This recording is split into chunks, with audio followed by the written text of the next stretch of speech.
All right, good evening and welcome everyone. It's just after 5 o'clock, so I will call this meeting of the Transportation Policy and Planning Board to order. We do appear to have a quorum. Anne, if you could please call the roll. Grant Foster. Here. Keith Berman. Present. Rebecca Kemble.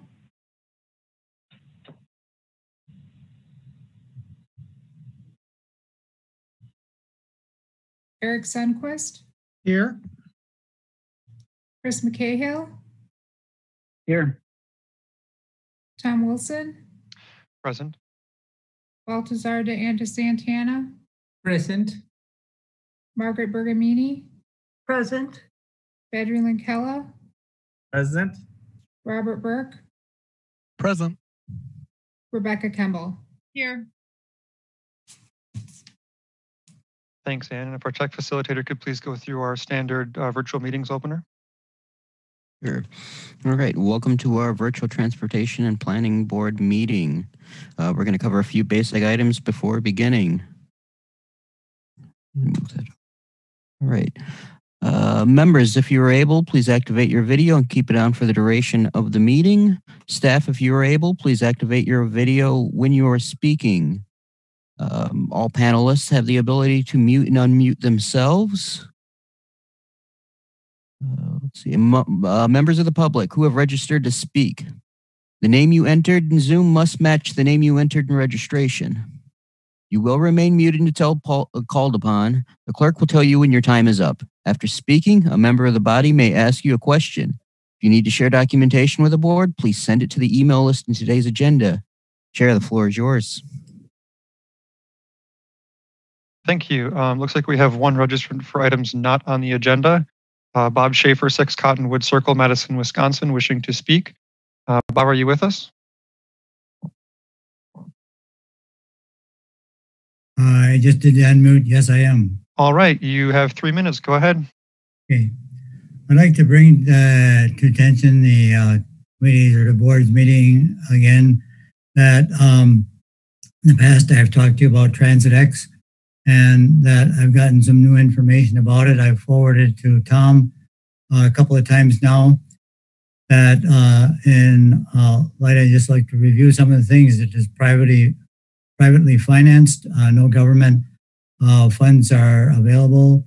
It has equitable fares. It is working on providing jobs and workforce development, eliminating traffic congestions, green and walkable, and that faster commutes and so forth like that.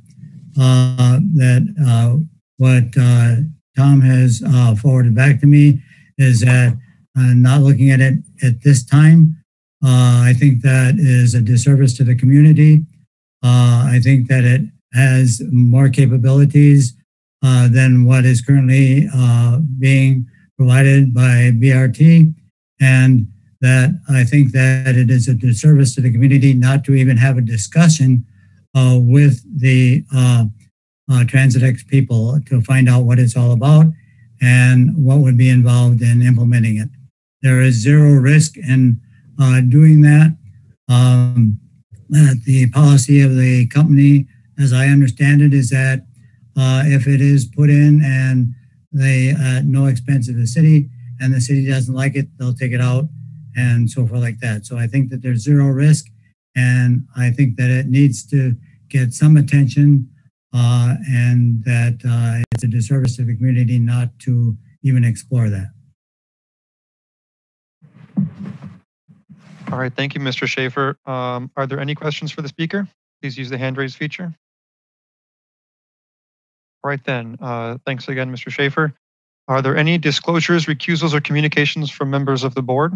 Please use the hand raise feature. Seeing none. Next item of business is approval of minutes from our November 2nd, 2020 meeting, assuming all members have had a chance to, if they wanted to, review those minutes. Is there a motion to approve? Chris, a motion to, is there a second?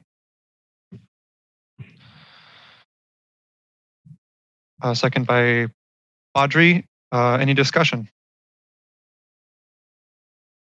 All right, all those in favor of approving our meeting minutes from November 2nd, 2020, please unmute yourselves and say aye.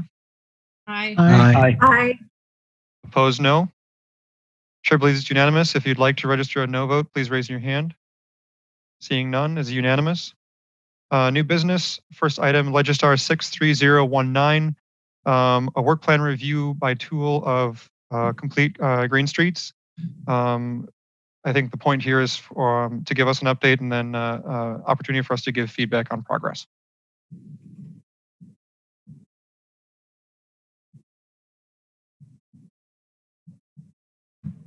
All right. Good evening, everyone. Maybe, maybe I'll give a kind of a starter. Since no one is talking. So first, we'd like to thank the board for getting us this far on this study.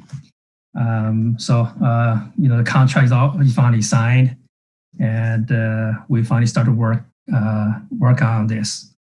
Renee and Tom Moore is leading a staff team working with our consultants, including staff from transportation, planning division, and city engineering. We are very glad to have a very strong consultant team on board from Tools, Equity by Design, and Strand Associates. Today we'll ask Adam from Tools Design give us a kind of work plan, and we'll want to also get input from everybody. Give us direction so that we have we make sure we're on a good path moving forward. Renee should up as well. Renee, have anything to add, or Tom? No, I think that's pretty good, and I know that Adam did put together a presentation for tonight as well after talking to Tom and I. So, okay, great. Yeah, so Adam, the floor is yours.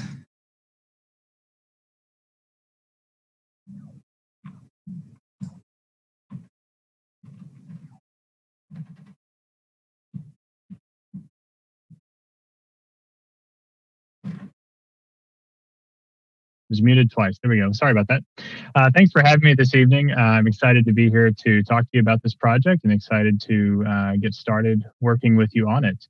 My name is Adam Wood. I am with Tool Design here in our Madison office. We are a company with offices across North America, and we specialize in multimodal transportation planning and design, and have worked on complete streets projects in a variety of communities from the very small to the multi-million in population. So exciting to be able to work on this project here in my own backyard. I want to talk a little bit about our team and then go through and speak a little bit about our approach to the project based on what we heard from you in the work plan or in the requested scope of work that was produced. I'll first off mention that I'm just one of a member of several members of our team that will be working on this project, and you will likely see over the course of the next 12 to 18 months. I will be serving as the main point of contact with the consultant team as our project manager. Also from Tool Design's Madison office is Kevin Lickey, who will be providing QA/QC role and also working on the priority network identification element. He's been involved in a number of local projects, and you might recognize him from some of the work on the East-West BRT study, as well as Madison in Motion back a couple of years ago. We have two sub-consultants on our team as well. And the first I'm going to mention is Equity by Design. Annette Miller and Deara Parker are both going to be involved in this project and helping us to figure out a couple of really critical aspects about engagement and about how we approach this project and how we can infuse equity into the decision-making frameworks that we will be generating and developing over the course of this effort. And then finally, Strand Associates is a member of our team. Jeff Held is going to be one of the main points of contact there for this project, and they're going to be involved with some of the design process aspects. They have a lot of experience designing streets, planning the transportation, various elements of the transportation system in Madison, and have a really good background there. They also have a good amount of experience in the green infrastructure side of things and are going to play an important role in that as well. There will be a variety of other people that are working on things behind the scenes throughout the course of this project as well. But these are the main people that you'll probably see in meetings like this. So I want to talk a little bit about some philosophical approach or philosophical underpinnings rather of complete streets and sort of where we are today in kind of a national conversation. And one of the key things that I think is apparent to everyone is things are different in 2020 than they have been in the past. And that has extended into transportation and into our public spaces. And people's expectations for how we use our streets, the function that our streets should play, is really evolving and it's really changing. And to be honest, this started happening well before COVID, but during COVID, it's really rapidly accelerated. And it's one of the things that's highlighted is that in many cities across the country, our transportation system hasn't really served everyone equally. It hasn't made every mode, every trip possible or comfortable for people. I also want to touch on the factor or the function that streets have beyond just the movement of people and goods. When we're re-examining how our streets should function, things like safety and quality of life really become top priorities. And these are really the cornerstones of complete streets. One of the things I like about this picture is it shows some of these other functions of our rights of way that go beyond, again, just the movement. And it's not just things like parklets or bike lanes or travel lanes or even bus shelters, but it's really how do the buildings and the neighborhoods abutting streets interface with each other and create spaces that work for a variety of uses. And then finally, it's really critical for us to think about and recognize the trade-offs that are inherent in street design. You can ask any engineer who's been asked to put light rail and a protected bike lane and travel lanes and sidewalks in a constrained right-of-way.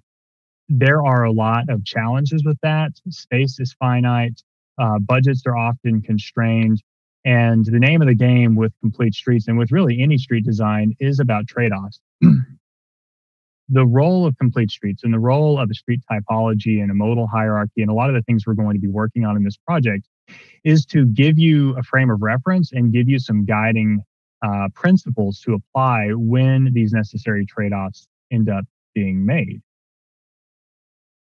So taking a step back, one of the things I always like to touch on when I talk with people about complete streets is what complete streets as a concept is and really what it is not as well. It is a process. It's not a prescriptive set of outcomes. Complete streets don't all look exactly the same. It's a way of balancing the different priorities and different modes within right-of-way. Complete streets is a way of providing and ensuring that we're providing reasonable accommodation for all expected modes. That if it's at all possible that someone's going to be walking along a street, to provide a place for them to walk. If it's at all possible that transit's going to use the street, making sure that it functions effectively for transit.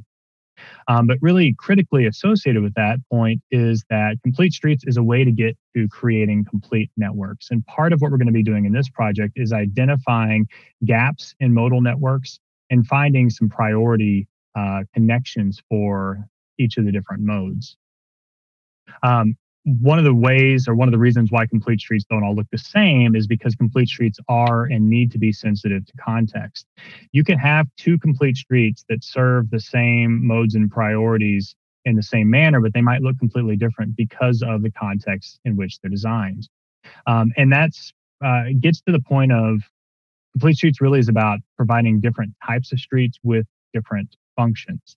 But really taking a step back, the complete streets approach is a way that we can translate community values into our street design decision making. So when we talk about these are the things we prioritize as a community, this is what we feel is important, that can become instilled into the planning and design process.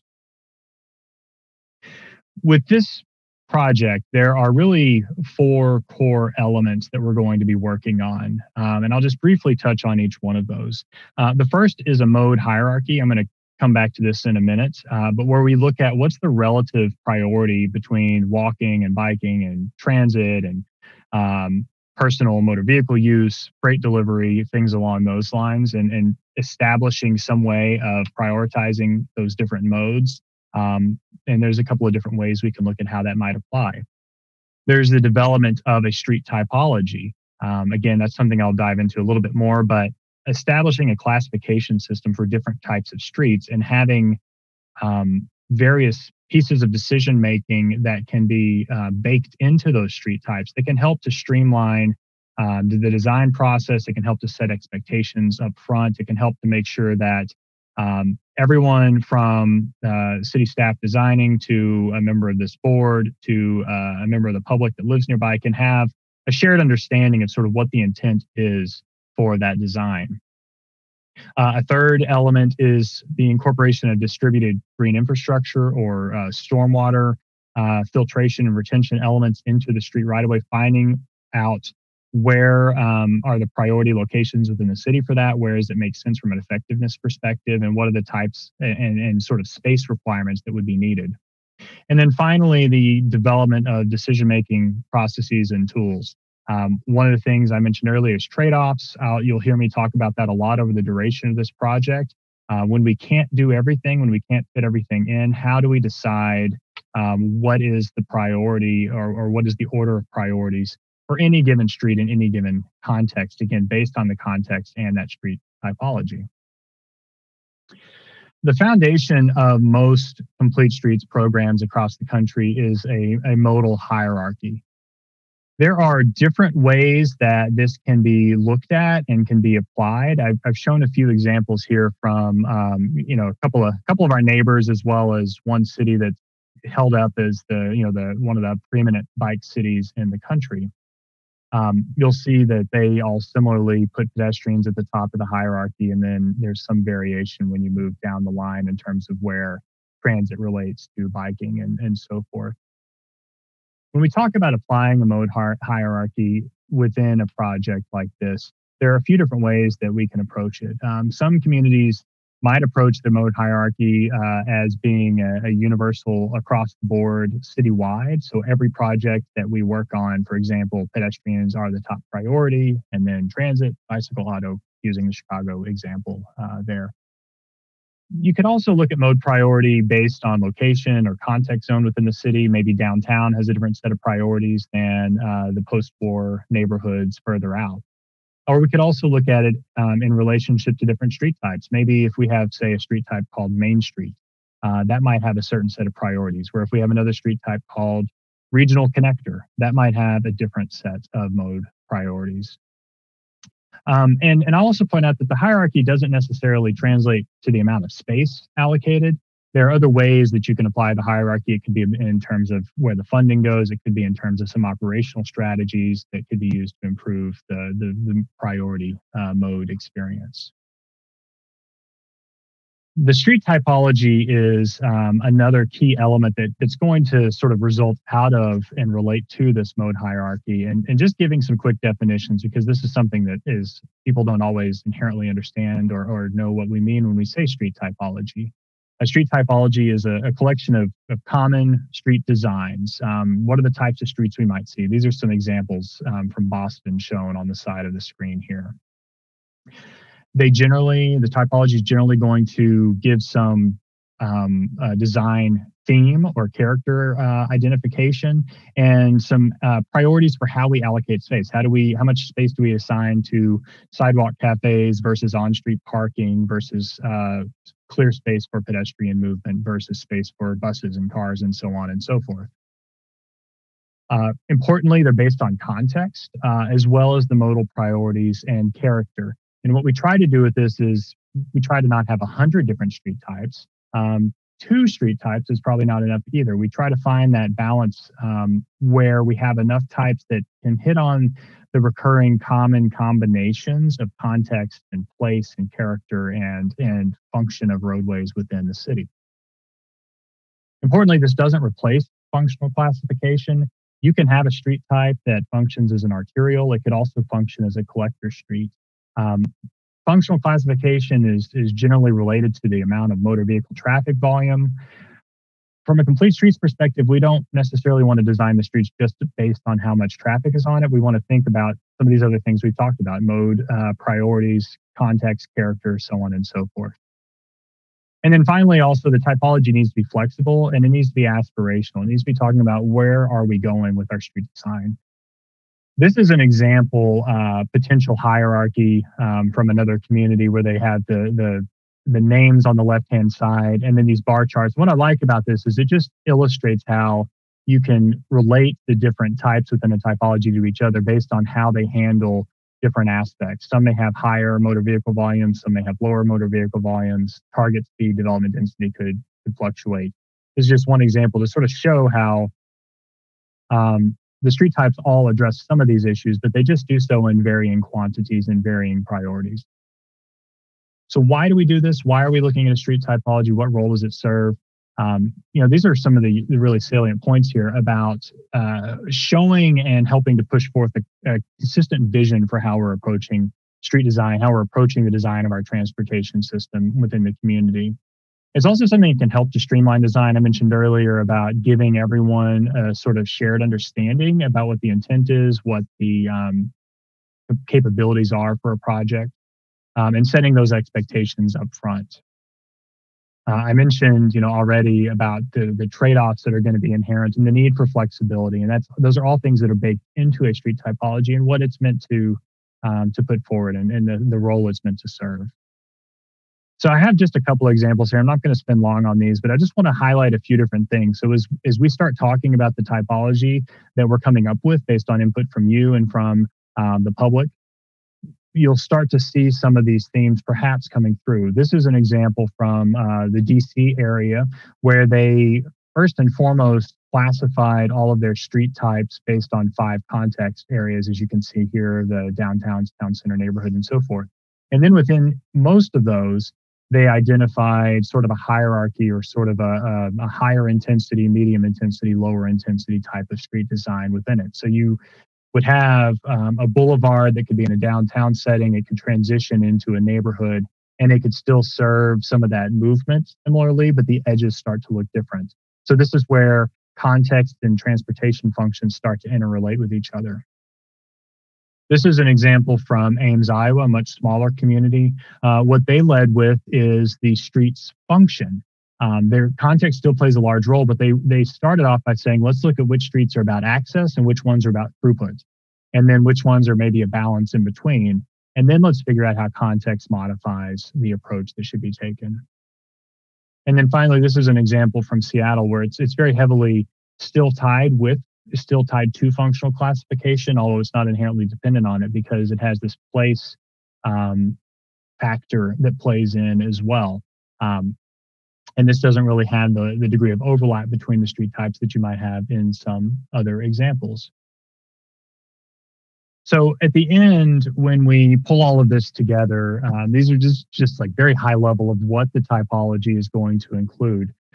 For each of the street types, there'll be a variety of design parameters identifying mode priority, recommended design speed, the priority of the curb use area. Should it be parking? Should it be loading? Should it be rideshare pickup? Should it be bike lane? Whatever may be present. And then width of various elements would be part of that as well. And then really importantly is something somehow to indicate the compatibility and the priority for different elements within that street type. And this is an example from another community where it shows some way of, again, weighing those trade-offs and making judgments. This is a pretty high-level simplification of where things are going, but kind of wanted to hit on what the highlights are going to be. And then I wanted to, before I end, hit on a couple of things about engagement. And first to say that we see our community outreach element of this project as being really central to what we're doing. I talked earlier about Complete Streets as an opportunity to pull our community values to our decision making. So our engagement is really going to relate to that as well. So we want to start early with engagement. In fact, we're going to meet later this week as an internal team to start the conversation of planning that out. And that's one of the first things that we're doing. The engagement is really going to be about relating information to people so they understand what we're doing, but also getting a lot of information back from them on priorities and on values that we can then use to help shape the project. And really importantly, we're going to focus on being very equity-centered and inclusive in this engagement effort. I mentioned earlier, Equity by Design is a key partner on this project, and we'll be leading a lot of the targeted outreach that we're going to be doing through this effort and helping to really make sure that we're hearing voices of people that aren't necessarily coming to the table already on their own accord, to make sure that people are able to weigh in and contribute to the project. We have a variety of methods that we're going to be employing. Again, this is sort of our draft of where we are right now, and this will be refined over the next couple of months. But we're going to have a combination of general outreach, targeted outreach, and then as well outreach with committees. And so briefings like this one, we also are considering the possibility of doing some sort of committee workshop later on next year when we have more things solidified to kind of let you play with them, test them, and understand how they work a little bit better. So my last thing is just to touch briefly on the timeline. We've sort of developed this in a 3-phase system where we are right now is in our assembly of data and analyzing information. We're going to be developing sort of a statistical summary report. We'll probably come up with a more engaging name than that, but we'll do a thematic analysis of things, kind of see what do the streets in Madison do well today, what do they maybe not do so well. We'll be preparing and solidifying that engagement strategy, as I said, and identifying some of the priorities for street design moving forward. The second phase will start in spring and go through fall, and that's where we're really going to be putting the bones together of everything. We're going to be developing a lot of what I was talking about earlier tonight with the hierarchy and the typology and so forth. And then the third phase will be some of that testing I mentioned, performing a cost analysis to see does this way of making decisions really have much of an impact in terms of the cost of street projects, and then ultimately putting together the document. So that's the end of my presentation. Thanks for listening and hearing kind of the approach we're taking. As Yang and Renee both said, we are just getting started with this. We're excited about it, but wanted to share with you sort of where we're heading and the pieces of what we're going to be looking at. I'm really happy to answer any questions you may have. I also sort of have a question back to you that we could maybe think about a little bit. And I'm sort of curious as one of the first things we're going to be looking at is the mode hierarchy. So maybe if you want to respond to this, curious to know what your reflections may be on sort of what is the mode hierarchy currently in Madison? Like, where do things stand currently? And is that about where it should be, or do we maybe want to look at making any changes to that? All right, thank you, Adam, and thank you for presenting that question. So questions for Adam, feedback and or thoughts on the question that he's presented. This is a question that we've sort of talked about before. So I expect that there'll be some responses. Alder Kemble, go ahead. Yeah, I think the answer is it depends. Depends where you are in the city, what the mode hierarchy is, but it is, I would say, overall predominantly car-centered.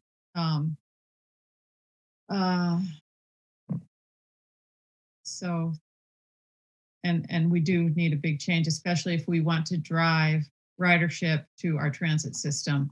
We have to build our infrastructure to really make it easier for people to want to be on transit or want to get on a bike and bike safely and feel safe riding a bike.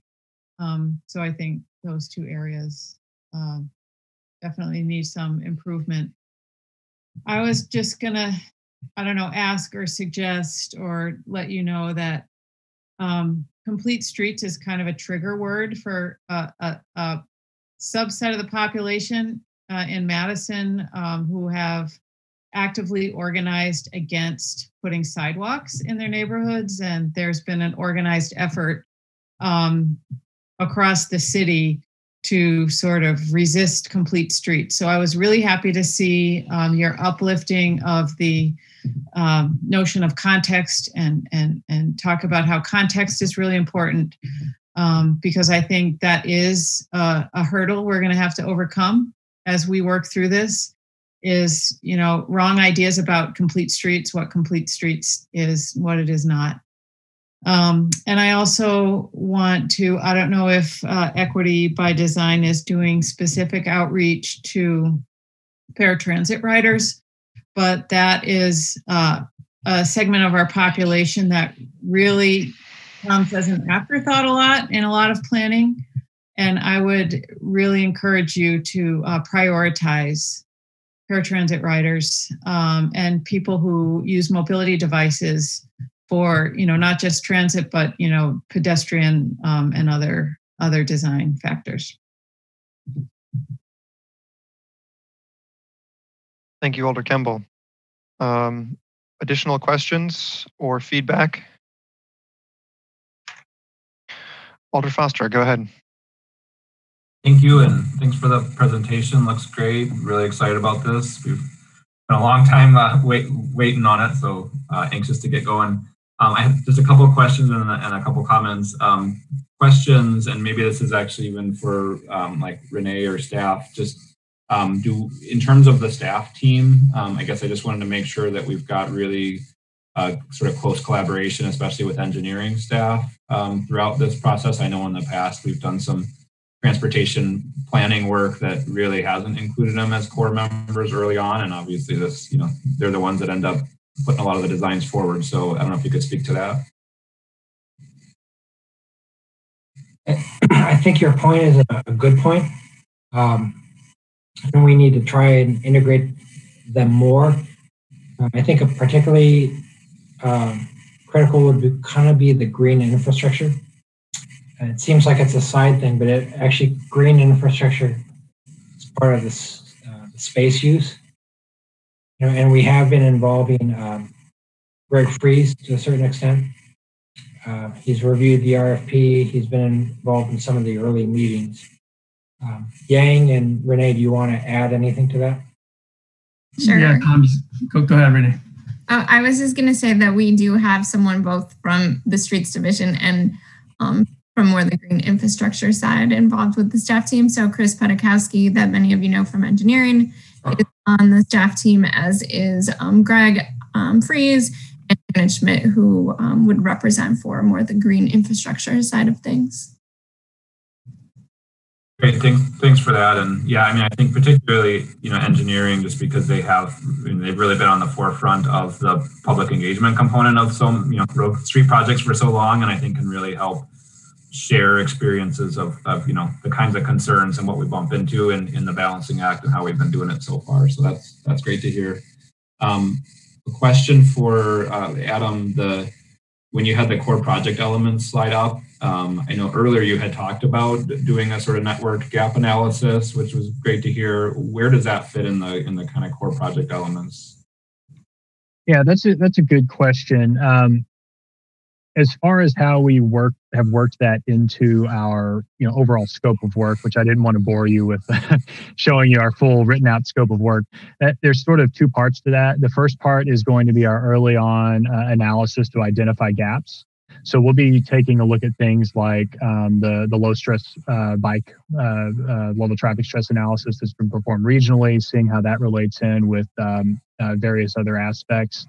We'll take a look at the transit system, things along those lines. And of course, this is something we have to design our approach to it. And we'll be identifying where there might be some gaps in service or in sort of quality of service. Then when we come into actually developing the hierarchy, it's more than just us saying, hey, here are 10 to 12 cute names we came up with. We'll first start off by saying we need to develop a framework for how we're going to make these decisions. Do we sort of break the city down into 4 main areas? Do we say there are 10 to 12 kind of combinations of zoning categories could fall in that might shape our context? Are there different things? Do we want to look at it from a neighborhood perspective? And then how do we use different types of elements to play in, and those all can create permutations and combinations, and we can start to say, hey, it looks like there are 9 or 10 or 11 street types that would make sense using this information. During that period, we'll be looking at that gap analysis again and then identifying where those priority networks likely are. And so that'll be an area for feedback. So feedback on, does it make sense for us to look at context in this way? Feedback in terms of, do these mode networks make sense? Feedback in terms of, here's how we've decided, or here's how we're thinking, rather, we'll put these things together and ultimately come up with the street types. That sounds great. And just as a FYI, and I think actually Bill Schaefer's on the call this for a different agenda item, but the MPOA is kind of reevaluating some of the criteria to better align for the low stress bike network, better align with the NACTO kind of guidelines. So I'm sure they can share more information about that, but just rather than kind of pulling what the current one is, just be aware that there's some work being done on that right now. The couple quick comments around the street typologies. And I saw you had like medians on there as one example. I would just really stress terrace width as well, and maybe that's obvious and under the et cetera category, but I think that's one that, you know, especially with the green element, would be a pretty critical one to really call out. And then also in that work, it wasn't explicit, and maybe this happens, but I know like Eric and I have been discussing the need to also focus on overall right-of-way widths for new streets, more in the kind of the planning realm. So I think often we're looking at existing street reconstructions and how do we make these trade-offs, but one of the risks is for new streets, you can say, oh, well, we have as much space as we want, so we've got 120 feet right-of-way to work with. So I think hopefully that street typology can also inform future streets, and that we kind of constrain ourselves and force ourselves to not go too big just because we can. So that would be good to consider.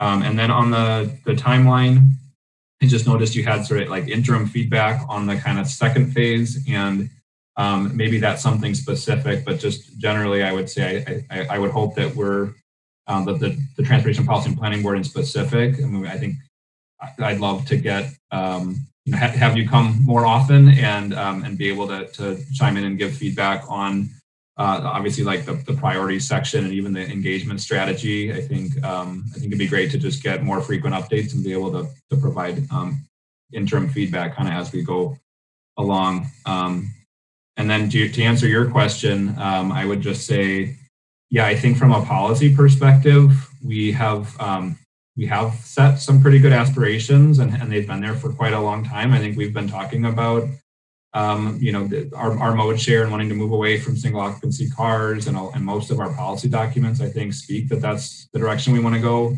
But I think we haven't pushed ourselves very hard or as hard as we could on the implementation side, and we seem to always give ourselves a lot of wiggle room on the planning side and say, try and do this and try and do that. So that's one thing I'd like to see with here as well, is obviously we need to be context sensitive. We can't be rigid, need to be flexible. But I think we should also set a high bar and expectations, and not give ourselves too easy of an out when it comes to kind of shifting how streets have been designed and how we might be designing them going forward. So and the big elephant in the room on this question is I would say something that's not even really a mode, which is on-street car parking, probably dominates our street design to a degree that's more than anything else. And I think a lot of Complete Streets works acknowledges it's not really a mode, and yet it's such a primary feature in our actual decision making. So I think we need to we'll be taking on parking policy kind of independently, but I think that'll be a really key question as we do our Complete Streets work as well. So, thank you. Thank you, Alder Foster. Eric Sundquist, go ahead. Yeah, Grant talked about a couple of things I was going to, and I'll just like to put a little bit finer point on the street width stuff and in the new developing areas. We just have, Pleasant View Road has multiple car lanes, bus lanes, on-street bike, off-street bike, sidewalks, big medians. I don't think it has any parking on it, but then there are a lot of other new streets out there in newly developed West and East Madison where people all have driveways and there's off-street parking, but we still have on-street parking spaces that nobody uses. So, so I think it is the flip side of the trade-off in developed areas where we're trying to like retrofit something to accommodate modes that weren't accommodated. Out in these areas where we're just saying yes to everything, and pretty soon we have a right-of-way that's so wide that you have to plan your trip just to get across it. It's so wide. So that's bad. So just a second to what Grant said there with a little bit more color. And the question I was going to ask is, we've focused a lot on infrastructure and cross sections and stuff like that. Are you also going to be looking at operational details such as speed management, signalization, those sorts of things?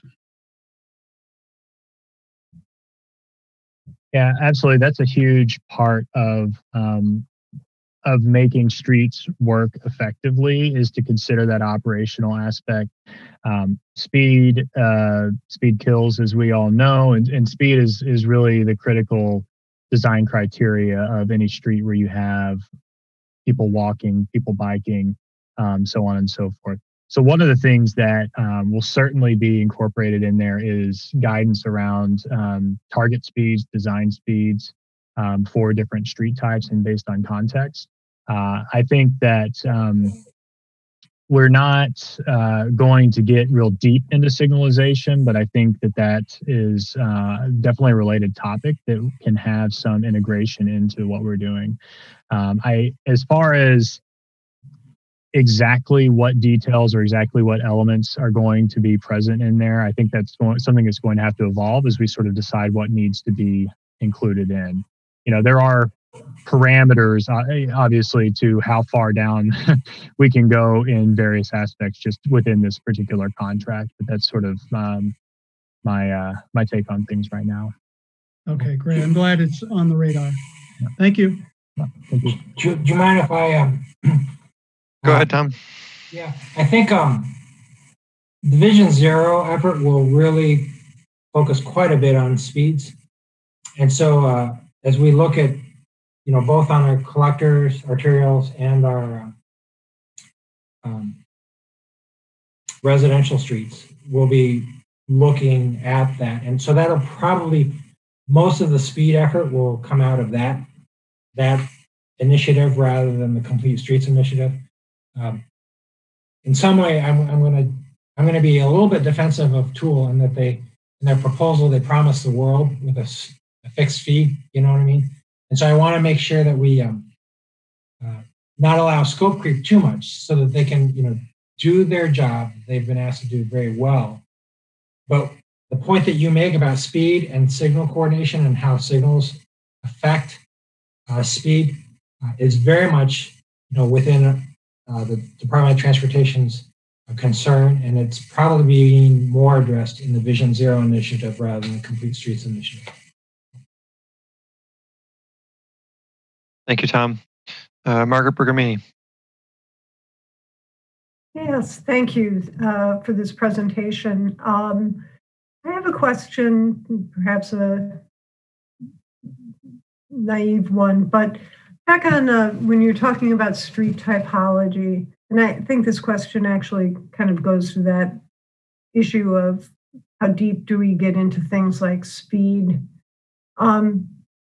On your slide about street typology, you make the point that street typology doesn't replace functional classification. And my question would be, how do you see functional classification relating to street typology? Because obviously there is some kind of relationship between the two. That's a really good question. And I think the answer is it depends. I think there are different ways that it can be approached. And I have approached it in different ways in different communities. Street typology is sort of as a federal designation. There are, especially in different states, there are different sorts of funding elements tied to to functional classification rather, that requires it to have some presence in the conversation. I think one of the challenges or one of the problems with the conventional approach to transportation planning and design over the last 50, 60, 70 years has been sort of an over-reliance on functional classification and an over-reliance on traffic volume as being the primary factor with which we design our streets and everything around them. And so, I think that as much as we can not have functional classification be the foundation of the street typology, the better we can be. The example I showed from Seattle, they still had functional classification pretty prevalent in their typology, and I don't exactly know the reason why it was so prominent there. But in all of the other examples, they still have a functional classification map. They still use that for some aspects, but it's not their leading consideration when they design the streets. Okay, and just as a follow-up to go back to questions that often come up when we're looking at existing streets, and I'll use East Washington and the Williamson and Johnson Gorham pair as an example. East Washington has become more of a resident, has more residences on it, has more sidewalk cafes, et cetera, on it, but it still is a U.S. highway, and it's still the primary commercial route for example, semi-traffic through the city. We're one of the only cities of our size that doesn't have an interstate going through it, and so East Washington and John Nolan Drive end up fulfilling part of that function, as you know. And in the meantime, it's long been part of the conflict over all of the main thoroughfares on the isthmus. What is the function of the street, and that typology can vary out of the same person's mouth depending on the context of the conversation, right? Obviously.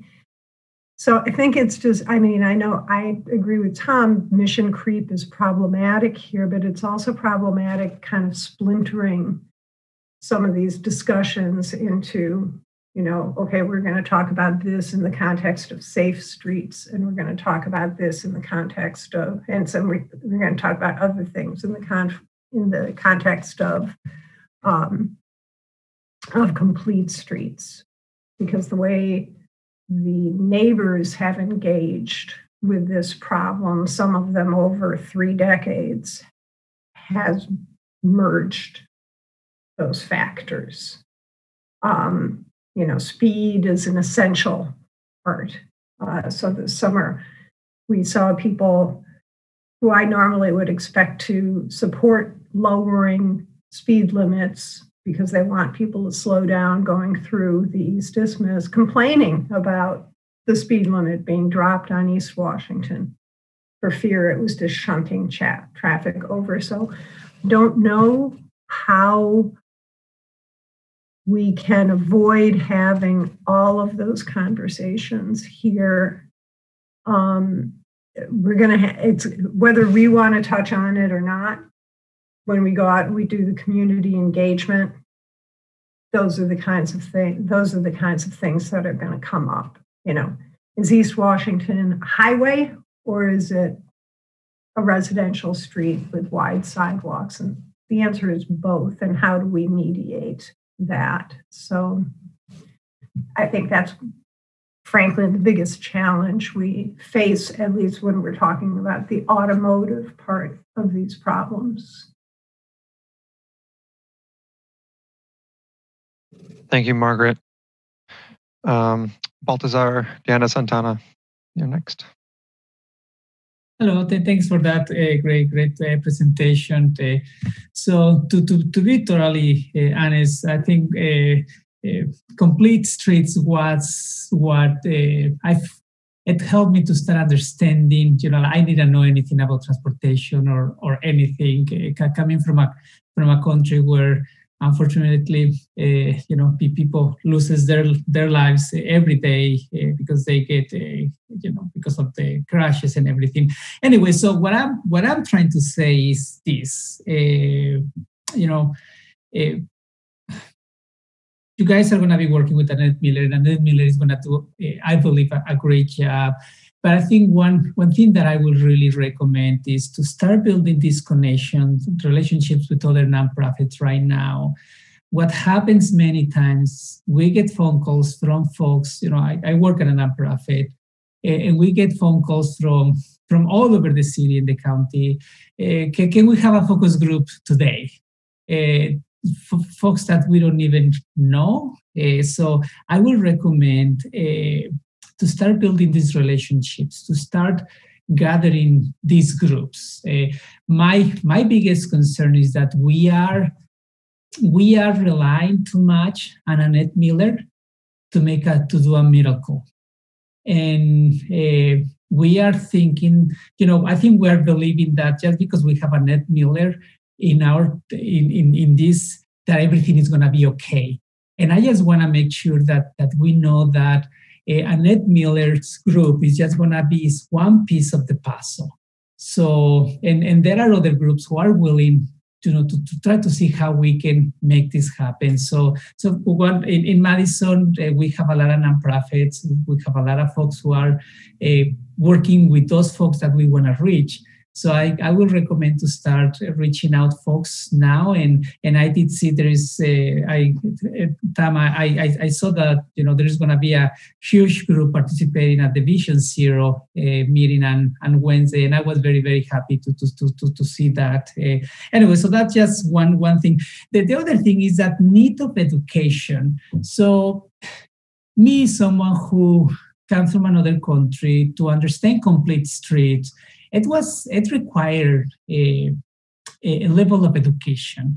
It required a level of understanding why this is important and why we need to do this type of work. So one of the things that I will encourage maybe maybe there is no budget for that, but maybe to start putting some workshops out there for the community, for them not just to give us information on why this sidewalk is important, why this stoplight, but many of us might not even know why a bike line is important, why the speed limit, and my biggest issue is that the conversation on this complete street is going to be dominated by folks who understand what to ask for.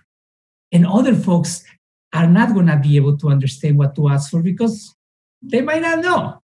So anyway, I remember when I was working for the Bike Fed and, working closer to Renee, one of the things that we were trying to figure out is like, should we put together this Transportation Complete Streets Academy, where we go into the community and we teach them about, all these different things that have to do with complete streets before they will have to then tell us this is why I think it's important for us, to do complete streets, etc.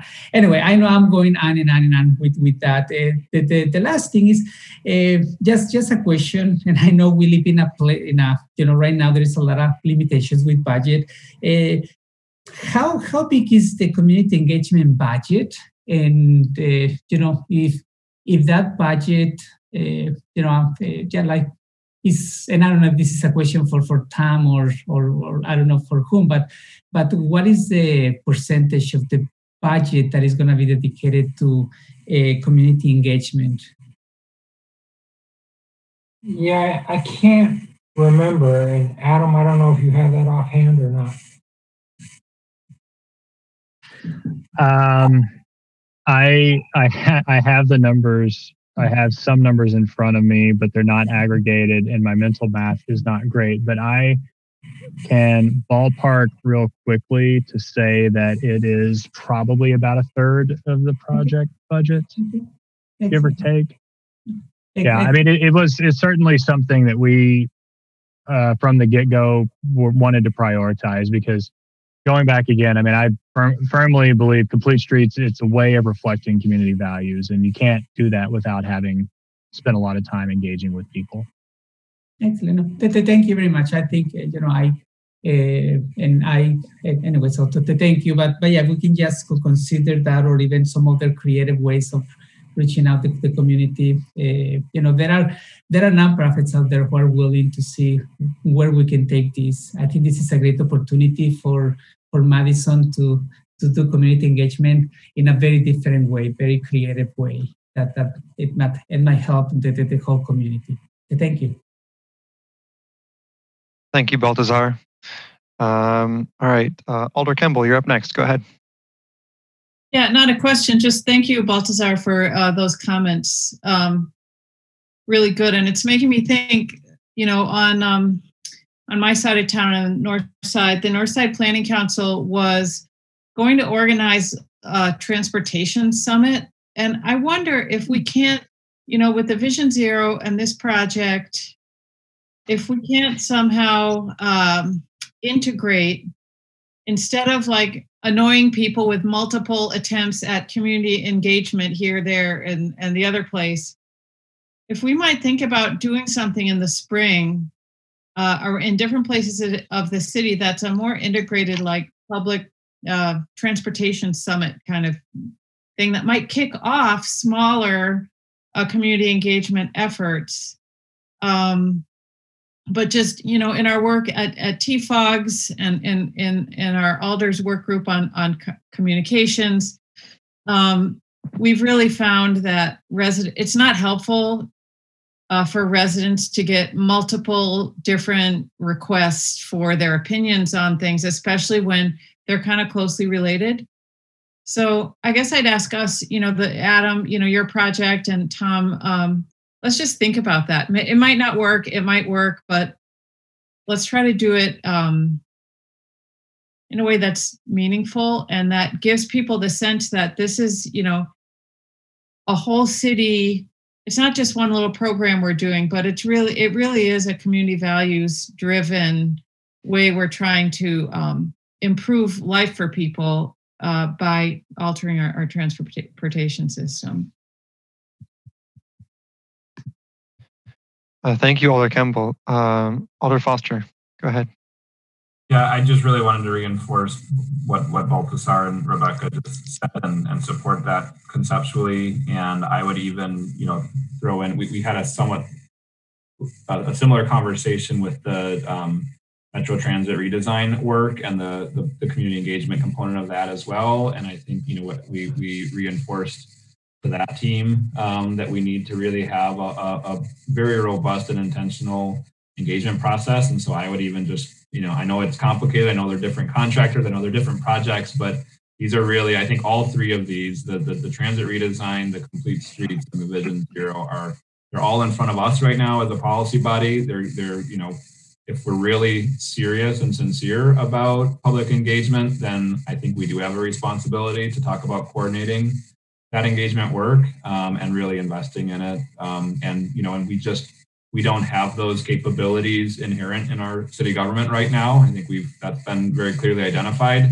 So we can't just sort of plug in to existing frameworks and make that happen. So we really are going to be kind of creating it as we go. So and that was why I asked earlier that we really not just sort of let it happen as per usual, but that we really come up with a really specific engagement strategy and bring that back here so that we can participate as a policy board as well. And I really love that suggestion, Rebecca, of trying to get some coordination, because that's what our residents really deserve, is to have us tie these things together. And also, like Baltasar said, I think we really need to be honest about the education work that needs to go into it, because we also saw with the TFOGs that you can ask people questions, and if they don't have the background to understand the questions, we're not going to get meaningful answers. And so, I really appreciate those comments and reinforce them. Thank you. Thank you, Alder Foster. Yang, go ahead. Yeah, I want to say that I think the board raised a really good point about the engagement. The bodies are Alder Campbell and Alder Foster. We actually forwarded we have a long list of stakeholders to engage for Vision Zero, and we forward that to Adam and the team. I try to look at for this project as well. So I do think there's a lot of synergy over there, for all these different transporting initiatives. So yeah, great point. Thanks, Yang. Any additional questions or feedback? All right, seeing none. Thanks again, Adam. I think we all really appreciate it and look forward to seeing you again. All right. We move on then to our next item, Legistar 63020, vehicle miles traveled VMT reduction resolution, review of progress, and collection methods. Before we get into a presentation, I just want to throw something out there. So we have this existing resolution that you're going to see in the presentation, and hopefully folks have had a chance to look at it. But some questions I want board members to think about. Do we want a VMT goal? And do we care about VMT? And if we do, why? If we do want a VMT goal, what should it be? How should we measure it? And then how should we budget for it? So just kind of keep those questions in mind as we go through the presentation for discussion afterward. All right, go ahead, Yang. Actually, I think I'm giving it. Oh, saw Yang's. Anyway, go ahead, Tom.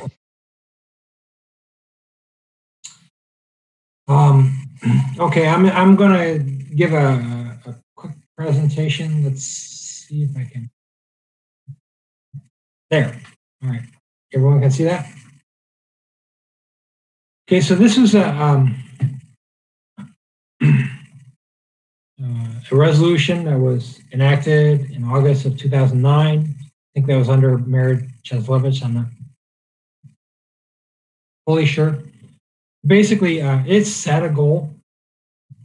It stated that the city of Madison is to encourage, or where appropriate, require and seek policies and incremental changes to the built environment, as well as major new policies in public works that shall, in the aggregate, cause vehicle miles traveled per capita to decrease by 25% as compared with a 2005 baseline by 2020. And the goal should be incorporated in the comprehensive plan and allow citizens to minimize motor vehicle travel.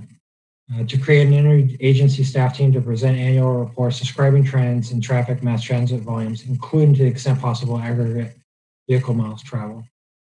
So there actually is a goal, and perhaps I might have some thoughts on that once I go through the. First, let's discuss what vehicle miles traveled is. It's a measure that's used in transportation planning for a variety of purposes. It's a measure of the amount of travel for all vehicles in a geographic area, typically over a 1-year period. It's calculated by the sum of the number of miles traveled by each vehicle. But really what it is it's kind of a surrogate metric that reflects the congestion on streets and highways, and then also fuel expended. And then as we look at fuel expended, it traditionally has meant greenhouse gas emissions as well as other criteria, pollutant emissions.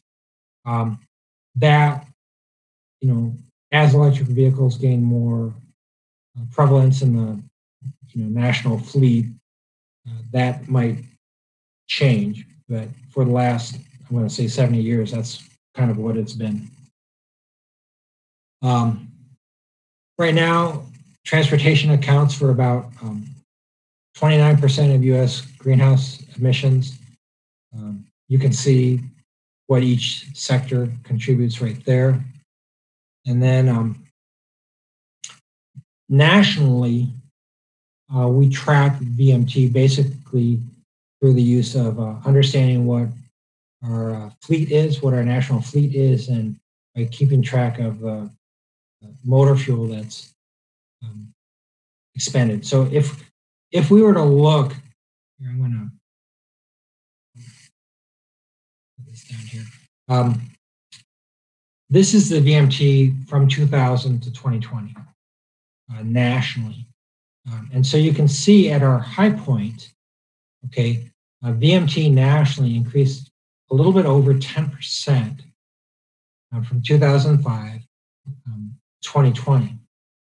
Now, that being said, the COVID crisis has kind of decreased national VMT by about 11%. So that's a unique phenomenon that just hasn't occurred ever.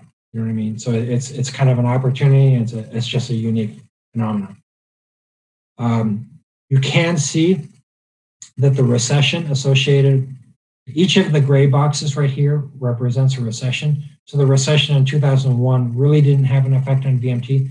However, the recession in 2008-9 did have an effect on VMT. In fact, you could say that we basically reduced or plateaued, for 7 years.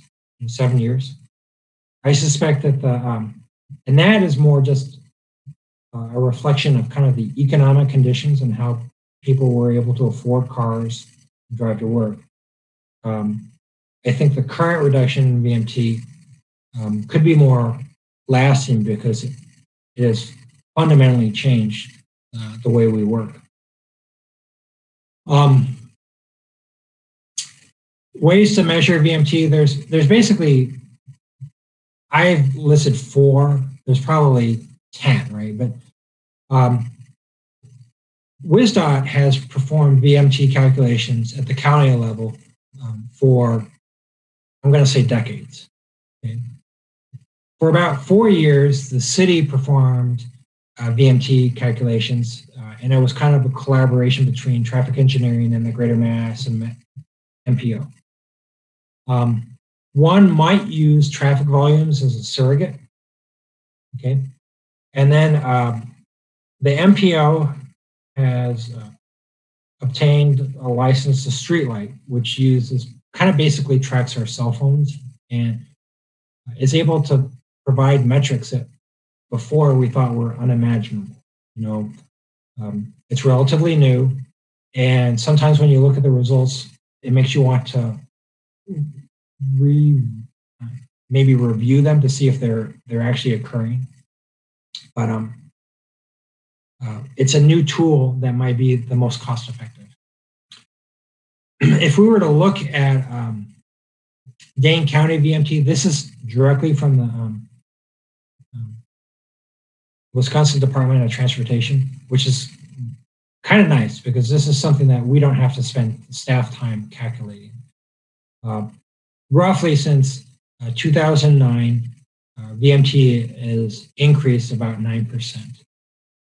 However, if you were to do VMT per person, okay, because Dane County's population has also been increasing, okay, and so if you were to do VMT per person, which basically takes the interpolated population between 2009 and 2019 and divide it by the VMT, the VMT per person has decreased 4%. Okay, so that being said, negative 4% is good, but it's not the negative 25%. Right?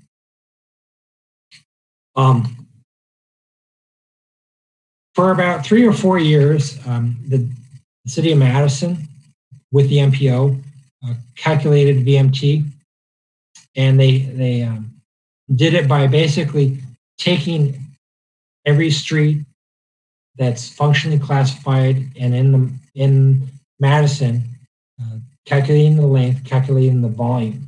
Okay, and then they calculated the VMT based on those streets. Now, note that these do not include local streets like the residential streets, just the streets that are kind of that we have traffic volumes for.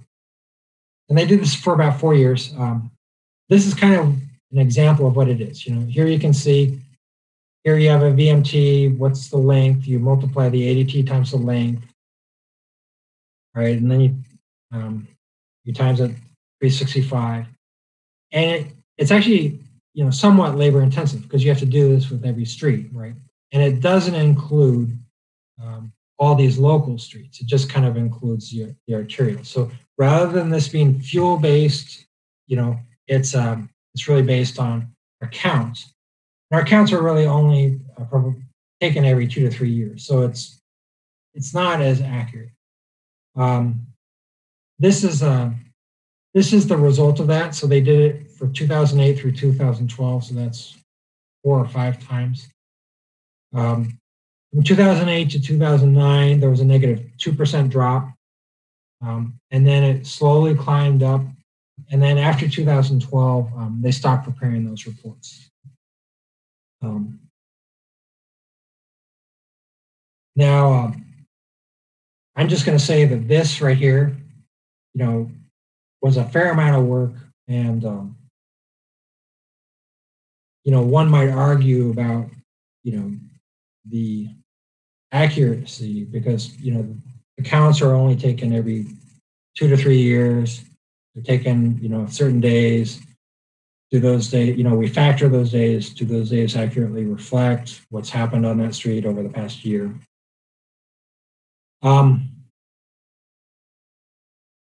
Now, one thing that the City of Madison does do is they prepare a traffic volume report every year. And this actually is when I looked at this is actually a pretty good document. It's pretty complete. I don't know if this has been presented or if it's presented at the TC or the TPPB, but they prepare it every year. And a fair number of hours are spent preparing this. This is one of the factors. They have a series of arterials where they point where there's monthly vehicle count stations, right? And here's another one where the DOT has count stations. So basically, we have them on our streets and then the DOT has them on their streets. This is an example of the volumes from 1991 to 2019 on East Washington, on Park Street, on Monroe, on Atwood. So they provide some indication of what's going on. And remember, we talked about the recession that was occurring, from 2008 to 2013. Well, you can see the recession there. You can see the recession on East Wash.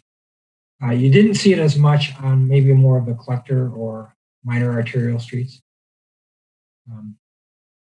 And here you can see the WSDOT on principal arterials. This is many ways is the belt line, and the primary arterials would be like East Washington and the like. And this is all in that book.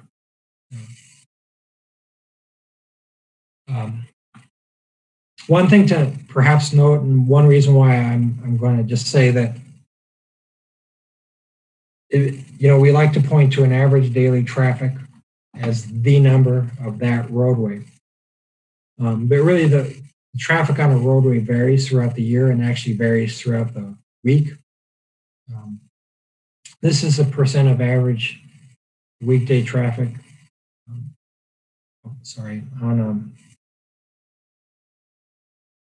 Please forgive me. I'm trying to move my Zoom windows around. So these are the arterial stations. You can see in January we're about 83%, right? 82%. In June, highest traffic month, we're about 107%, and then we drop down. Often, in my previous life when we looked at counting traffic, we often felt like May was a great month to count traffic because the correction was 0. This is what it looks like on collectors and residential streets by month. And then if you were to look at by day, you can see that there's a fair amount of variation by day, with Fridays having the highest, often during the summer, and with collectors and residentials more consistent. The city also included in this traffic volume report conducts screen lane counts. These are the screen lines that they show. This year they did not, because they felt like this year was a strange year. And at the time that I felt like I agreed that the screen line counts were not conducted because this was not a representative year. However, from a pure study standpoint, maybe it would have been nice to have collected these to understand what this pandemic did. This is an example of the data from the screen lines, and you can see the average weekday traffic at the screen lines. I generally feel that the current count program and report provides an indication of where and how things are going with the VMT without the extra effort. It's a surprisingly complete report that probably should be given a little bit higher prominence, or at least a reporting in our Transportation Commission and TPP meetings. I'm just going to do a quick showing of what COVID has done. You can see Park Street. This is the percent of the daily traffic. If we were to assume that March was 100% of our daily traffic, the original COVID effect was to cut Park Street traffic in half. And right now, Park Street traffic hovers around 80%. And then East Washington is a little bit different. The original COVID response cut traffic not quite to half, just a little bit above half, and now it's at about 90% of March volumes. So what do we do, at the DOT that reduce VMT? So, we could set a different target than the 25%. We could say it's 20% or 30% or 15%, but I'm not really sure it will affect the key initiatives that the DOT is working on. Right now, I'm going to say 90% of our time is focused on initiatives that seek to reduce the VMT. That includes the bus rapid transit, the increased transit usage, which is a network redesign, the TDM ordinance that we've kind of brought before you a couple of times, and then you just heard about the complete streets and the active transportation.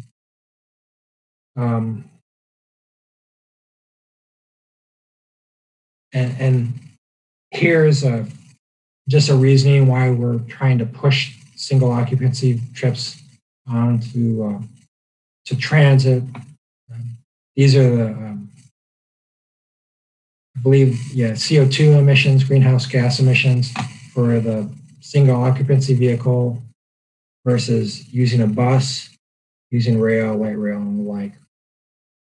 And this is a slide from a presentation I think I gave to this board roughly about a year or so ago when we were voting on Sustainable Madison that basically if we were to do 100 miles, if we could capture 10%,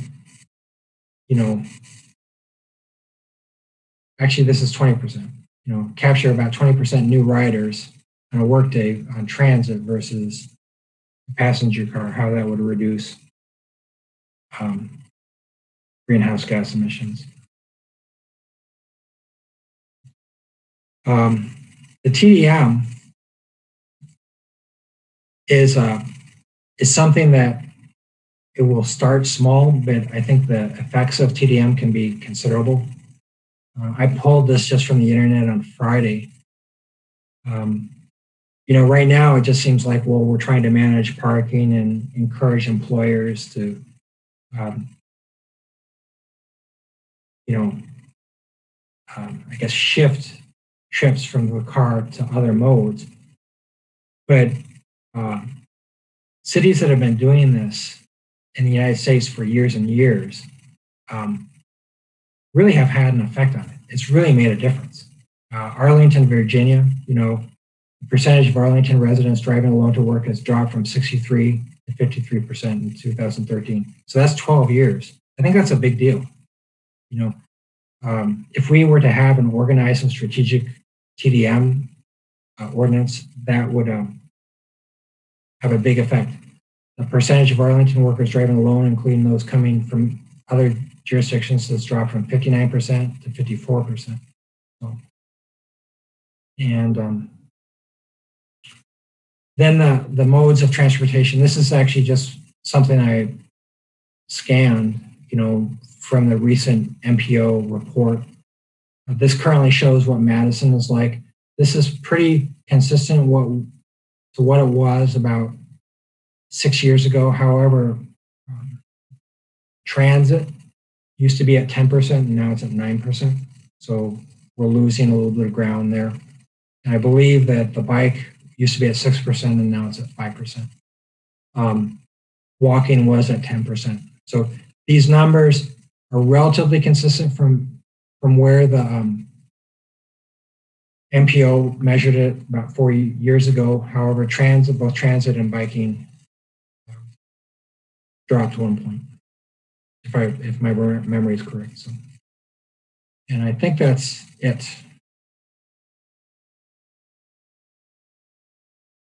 All right, thanks, Tom.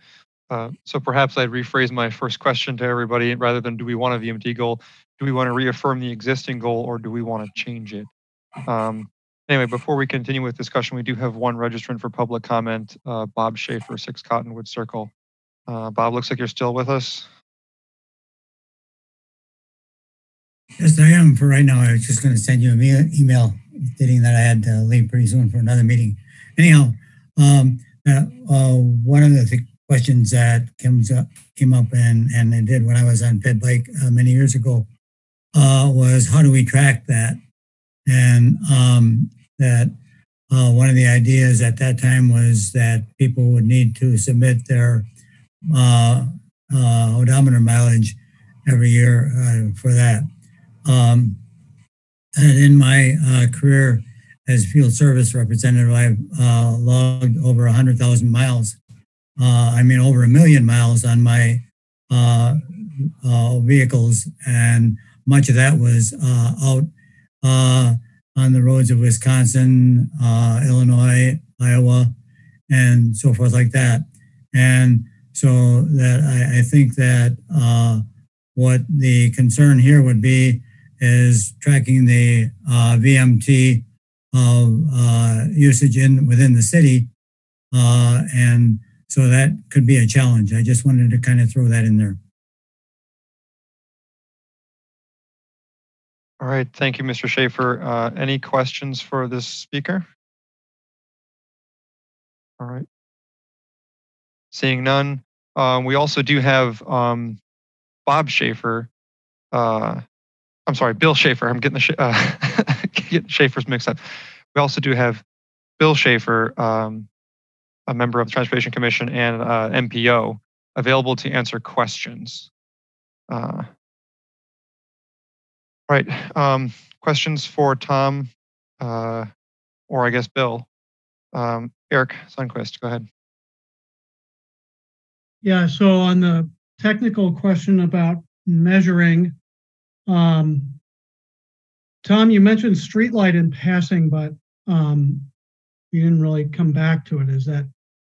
But I believe from conversations with Bill, they are still buying it, and it is still a possibility to use to track VMT. Would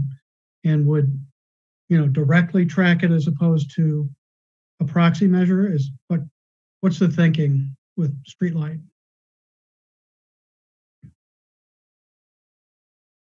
I missed part of that. I had to step away. It's just you mentioned in toward the beginning of your slideshow the streetlight data as a possible source of VMT, and I just was wondering if that was. I mean, I have a question about the counts and stuff too, but is that a possibility that we could just use that to measure VMT directly? I would like to explore it. I think Bill Schaefer would like to, or I've asked Bill Schaefer if he'd provide a presentation to us. I think he's going to do that to the MPO Technical Committee. You know, right now, Streetlight is kind of like a tool that has all these special features that are kind of, it's like getting a new multi-tool, right? You get a new multi-tool and you think, oh, look at all the little things it has on it. But there might be, if it's a cost-effective way to measure VMT, I think I would be interested in it. Bill Schaefer feels like it does a pretty good job of volume of streets. You know, in the past, I've kind of been, I'm going to say, slightly hesitant because not everyone travels with a cell phone, you know, and maybe not every cell phone is picked up. But apparently he and his staff have cross-checked the streetlight data with the counts that traffic engineering's taken, and they feel like they're quite comparable. And so it may hold promise. I think we would have to see a presentation and get a better understanding of it. Yang, I see that you just appeared on the screen. Do you have more to add? Yeah, I just want to mention, yeah, you already said that. Yeah, the MPO evaluate the streetlight data, at least for our region, using our traffic counts, and it's very accurate, actually. But I want to point out that Bill actually is being promoted to a panelist. Actually, he can answer questions now if he's able. Oh, okay. Bill's here. Yeah, I moved him up to panelist in case folks wanted to hear from him directly. So if people do have questions for him, he is available.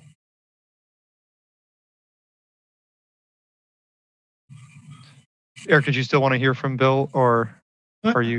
No, I mean, if the answer is we're looking into it and it's accurate, but we're looking into it, that's great. I mean,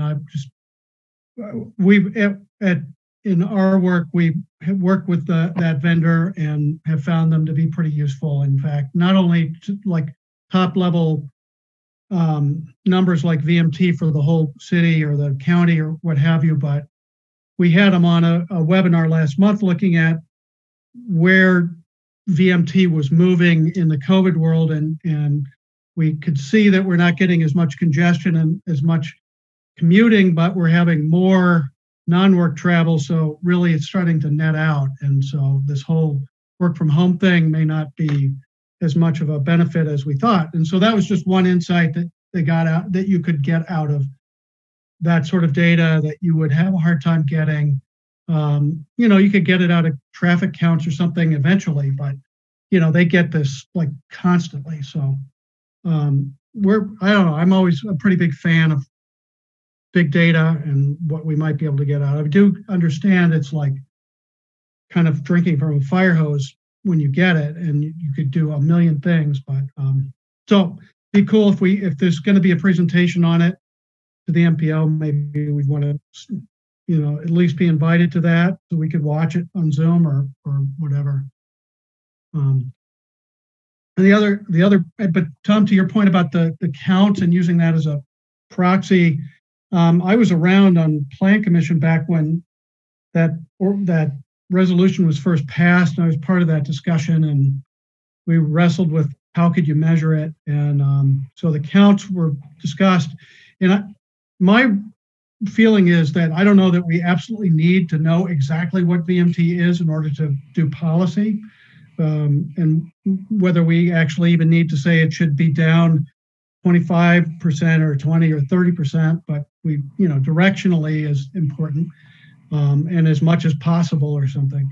But what those counts sort of lack now to be able to do that is some kind of aggregation. There's just, you can go in and you can see, well, East Wash is trending down and Monroe Street is trending up and this green line is one way and this is another. So, I mean, I could see using it as the indicator for VMT, even though it wouldn't be quite as accurate as like streetlight if for some reason we didn't do streetlight. But somebody, it seems like, would need to do that, like have some kind of overall indicator that you pull out of all of it.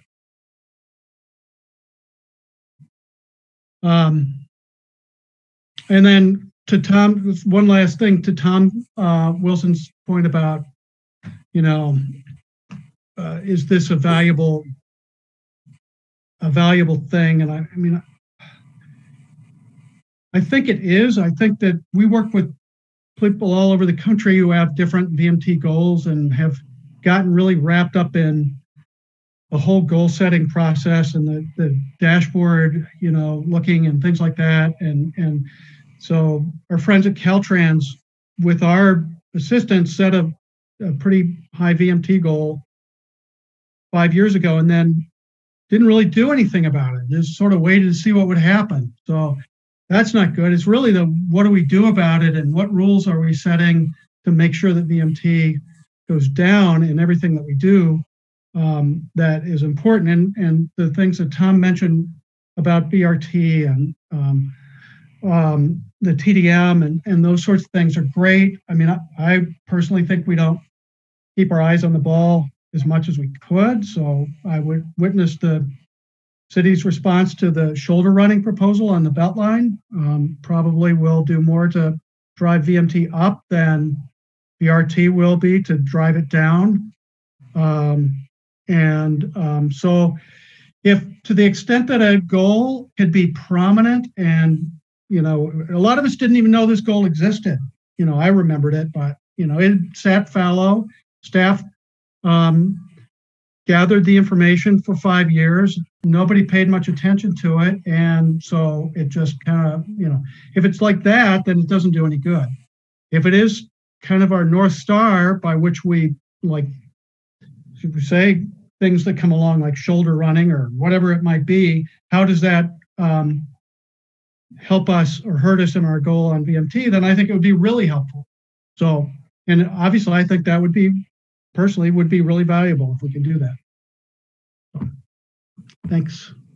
Thank you, Eric. Alder Foster, go ahead. Thank you. Tom, maybe if we could get that the actual traffic count report, the most recent one, if maybe somebody could send that out to us and maybe get it attached to Legistar as well. It looks like there is a lot of good info in there, so that'd be great to share. Yeah, I think I largely agree with what Eric was saying, and so I do think it would be really valuable for us to set a goal for us. I also agree that what the goal is probably less important than that we do use this as a North Star, I think, as Eric described it. Tom, you mentioned, really almost all of our key initiatives are sort of in service of this. And so I think it could be a really useful way for us to analyze other things that are coming up and really give us something to be working towards and to sort of help justify why we are doing all of these different things. I think during the Madison in Motion work, a similar discussion came up, and there I think the focus was around mode share, and you shared a slide on that, Tom, and I think ultimately we kind of held back from actually setting any kind of real goal for ourselves there. And I think that similarly, I think the two are very similar in terms of what they would do for us as a policy board and what they would do for the city. But I also know during those discussions, the question of calculating mode share and our confidence in it is also not great, particularly since it's, the ACS survey and it's really only focused on trips to work, et cetera.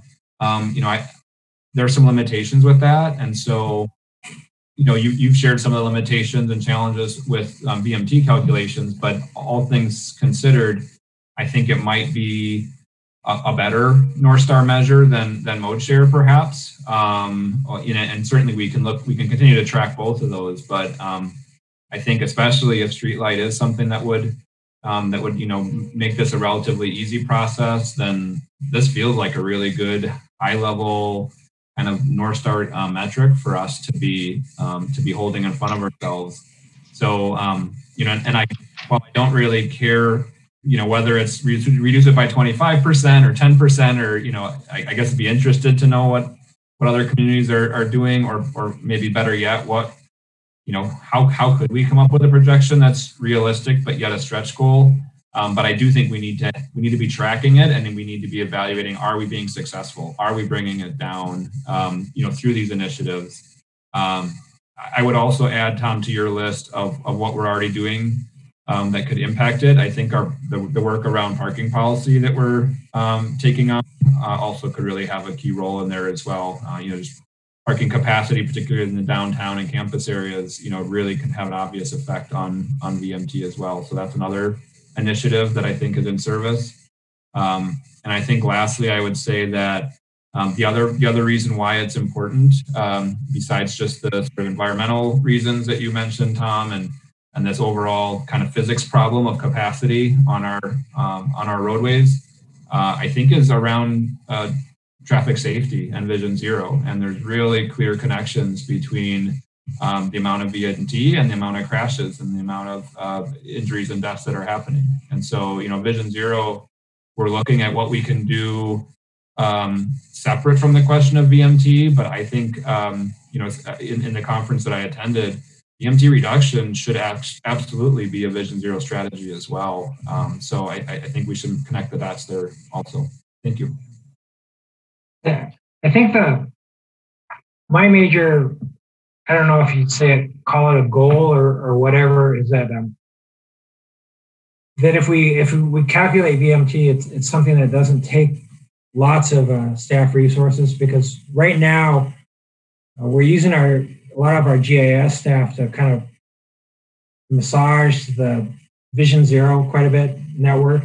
And then it looks like if we move into, capital project prioritization, that's going to be a lot of GIS specialist type resource type people. So I'd rather, if we only have a fixed number of people that do GIS, and I'd rather devote their time towards things that are actually accomplishing, that, rather than going back to what we were doing in 2012, measuring stuff. And maybe if I could just respond to that, I agree, and I think we don't need precision as much as that sort of directionality. And I think, I would look to you and others to come back and say, hey, we think this is pretty good way to do it, and relatively low effort, and this is the way that we'd recommend tracking it. I think as long as we are tracking it and it's relatively reflective of reality, I think that's that would be good on my part. All right, thanks, Alder Foster. Thanks, Tom. Chris McCahill, you're up next. Go ahead. Thanks. So I think I'm reiterating some of the points that have already been made, but I think the fact that this goal has been in place for a decade and we're still wrestling with just how to measure VMT, I think suggests that we shouldn't be putting a lot of time into this GIS exercise of measuring VMT precisely, and worrying more about this question of directionality and tying it to how decisions are made. So that, I think from a transportation perspective, we've already touched on that. That ties back to, when we're allocating road space to modes, how do those decisions move us towards our VMT goal? But it's much more broad than that. So once this goal is established about, directionality of VMT being important, we tie it to land use decisions and parking decisions and all those things. I think that's where a data source like Streetlight becomes helpful, because rather than looking at VMT as accumulation of traffic volumes, it actually points us to what's creating the VMT, so we can look at the source of VMT generation. And I think if we do that, then we see that if VMT is going up for whatever reason, we can tie that to things like, oh, it's because there's new development downtown or along transit with free parking that, that's inducing a bunch of VMT, or all these developments that we're approving in more outlying areas, that's what's driving the VMT. So I think, being able to look at it from that perspective, rather than just like what's the traffic volume on the street and how does that add up to VMT, I think that's really the key to moving this goal where it needs to get.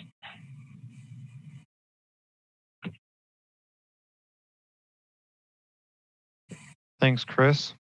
All right, Alder Kimball, go ahead. Yeah, thanks, Chris. I really agree with making it the practicality of why we want to know these things. I also just want to point out, as part of the Madison Sustainability Plan that we've adopted a year or so ago, a goal 4 under transportation is to establish uniform, consistent evaluation methods for understanding sustainable transportation usage and goal achievement.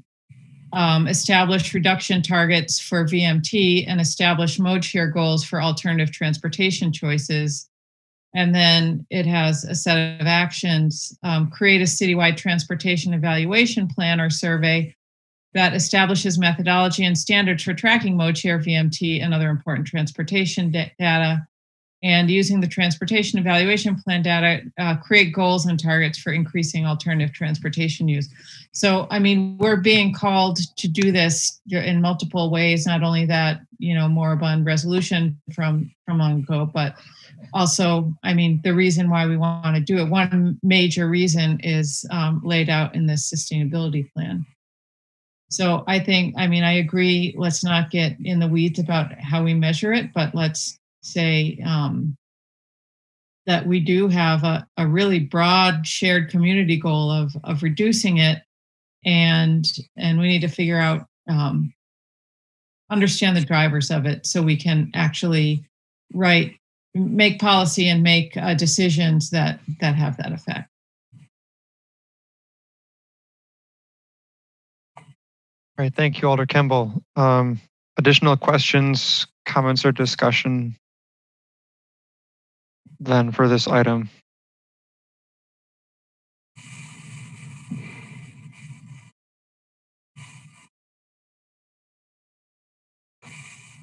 Okay, seeing none, I think this is something that'll definitely be coming back to us again, that we'll be discussing in more depth. Next item then is Registrar 63021, on-street parking goals.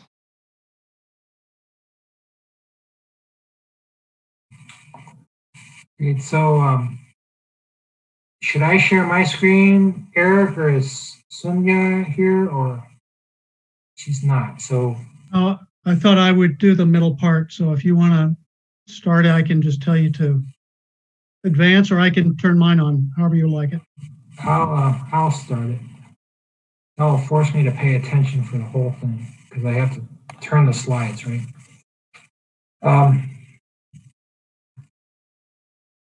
So I'm going to start with perhaps the first slide.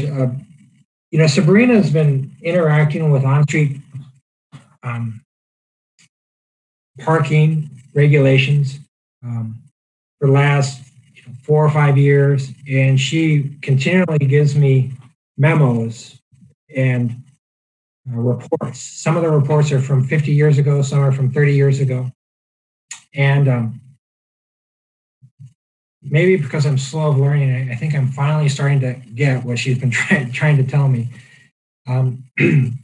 But when you go to the Madison General Ordinance right now, which really, this ordinance is about 50 years old, and it really influences the way our on-street parking policy is implemented and why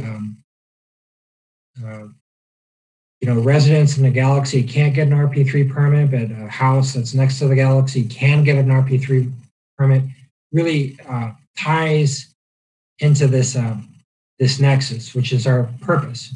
And it says the purpose of this ordinance is to establish a mechanism whereby area residents will be afforded an opportunity for the limited storing of vehicles on public streets to the partial exclusion of commuter vehicles. And then, 50 years ago, they felt like by doing that, it would reduce auto commuting and the like. And then the second paragraph stated this ordinance is designed to promote the use of off-street parking by residents of the property instead of by commuters. And from this, there's various memos and the like. We get our RP3 and RPO permits. And so this was presented to the Planning Commission in their land use transportation workshop, I think on October 30th. And Alder Foster, everyone, I think, not everyone, but many people in the discussion jumped right to the details of our current program of, well, do we have the hours right? And how come this happens and this doesn't happen or whatever? And Alder Foster commented and says, well, let's take a step back. And I'm not even sure I agree with the purpose, and I felt like that was actually a good comment, and it's probably a comment of worth discussion, because right now we're running our management of on street based on a goal that was kind of an after the fact goal that was developed 50 years ago that basically says a house gets priority to own or to use the spaces in front of the house compared to other people, right? Now, there's various opinions and state statutes, and we might end up right back where we are with our current RP3 and RPO programs. But I think it's worth the journey to just say, do we agree with this purpose? And if we could change the purpose, how would we change the purpose? And so SSTI has been kind of evaluating a couple of things, and then Sabrina right now, she couldn't be here because she's a meeting with parking staff, but I think this is worth a discussion. And so we have some questions to discuss at the end of this presentation, and in the middle, I think Eric, why don't you discuss the middle? So. Sure. Thanks, Tom. Yeah, this isn't going to be huge news to people necessarily, but we thought as a way to structure the conversation about what the purpose ought to be, we could think about some of the conditions and some of the things that have come up in conversation that we're trying to solve, so that we don't sort of scattershot around. So everybody kind of like has a big picture. And so we've come up with this list, and you could probably come up with other things too. But as Tom said, the original ordinance really is sort of aimed at residents versus people who are coming 9 to 5 and are parking around the Capitol or somewhere downtown or some other activity center. Excuse me. It talks about commuters now. Commuters have been construed to be something, in some cases, anybody who came from out of the neighborhood. So commuter is sort of an elastic term in the way it's been applied, but originally that was kind of the main intent, as best we can tell. Of course, there's also in many areas issues with evening commuting, or whatever you want to call it. People coming into a neighborhood to park, to go to eat, or to go to a show, to go to, since Bree Stevens has become rejuvenated and very popular, that's a good example of that, but it happens in other places too. And very often we have, parking conflicts between different kinds of resident. We have in Plan Commission, we deal often with incumbent residents worried about new residents moving in who are going to park on the street, and then the incumbent residents won't have a place to park anymore, or will be even more burdened with trying to find a place to park.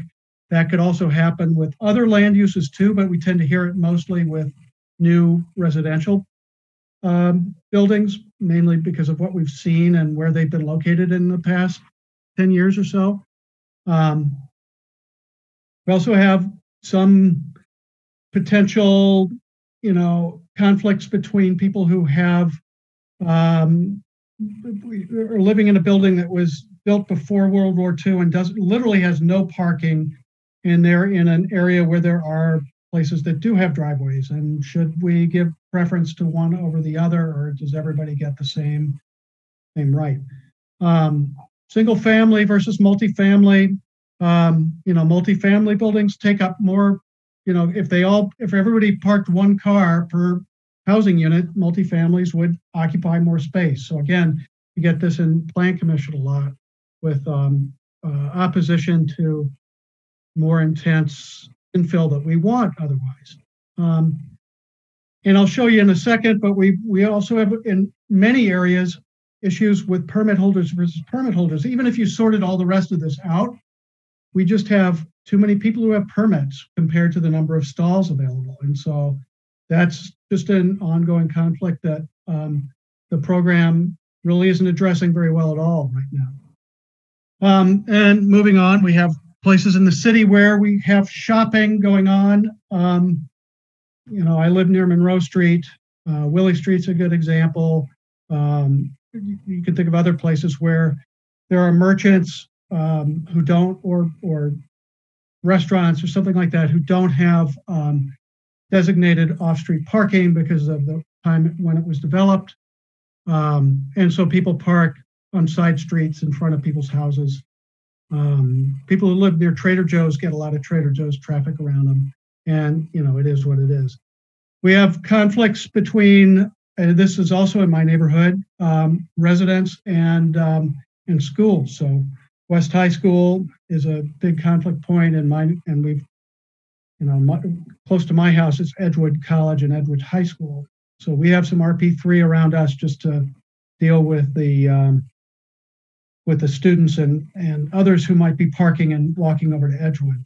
And then finally, we have this issue, and maybe people will want to add others to these, but this issue that Sabrina has highlighted a number of times about residents trying to exclude people who might be parking in the neighborhoods in order to grab a bus and come on downtown. In my neighborhood, we also have people who park in the neighborhoods and ride a bike the rest of the way. They lock their bikes to something next to the bike path and come on down. But we will see some actual examples here of some of this stuff. So, Tom, if you go to the next slide. So this is a little small, but it's in your packet. I don't know if there's a way to make it bigger. Yeah, thank you. If you can see, this is the permit holder versus permit holder situation. You can see the central area. If you go area by area, some of the RP3 areas are oversubscribed as an area. So the worst one has about 2 permits per every stall that's available. But even in the blue areas where that's not the case, you can see some of these big dots where on certain blocks, the parking is oversubscribed. So like this, the one that goes down South Park Street, the northern part of it looks like it's probably oversubscribed. And the only reason the whole thing isn't is because it's kind of watered down by the other part. So in some parts of town, they call these permits hunting permits. They give you the permit, you're permitted to go hunt for a space. You're not guaranteed a space. And, all these other, this just exacerbates the issue with all these other conflicts that I just mentioned. So next slide, Tom. So we just thought we'd look at a few places around the city. These will be familiar to most places. Mansion Hill, oops. Sorry. Yep, no problem. Has a lot of these conflicts, including the one we were just discussing, which we've labeled 3D, but they've got commuters, they've got evening destinations, and then all manner of conflicts between different kinds of residents. So when we at Plan Commission have a discussion about what might otherwise be a very desirable infill housing project, very often there's concern about what is going to happen with parking. And I know we don't want to get into the weeds about like how the permit program handles that stuff right now, so I will desist. I'll just say probably imperfectly. Next slide. This is Tenny Lapham. It's less oversubscribed, but it's getting a lot of pressure from East Wash. We get the same thing at Plan Commission about spillover parking. The list is almost the same there of conflicts. Probably pretty familiar to you. Next slide. This is my neighborhood. Here we have, the shopper issue looms a little bit larger, and and the evening destinations. The small inset there, Lewis Court and Wyoto Avenue, is sort of a. There's one or two people there who've made that a flashpoint in Plan Commission proceedings for many years. That's right behind a restaurant called Gates and Brovey, which was an infill project that also has housing in it. Has greatly annoyed neighbors there because of the spillover parking. Gates and Brovey has very little of their own parking, and so people were annoyed with it to begin with, and still remind us that they get people not only parking in front of their houses, but cruising around what was once a sort of dead-end neighborhood looking for parking.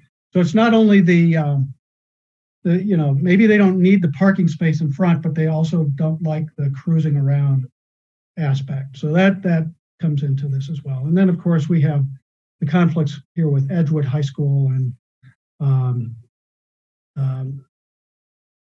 to our north, West High School. And then the final example will be the next one.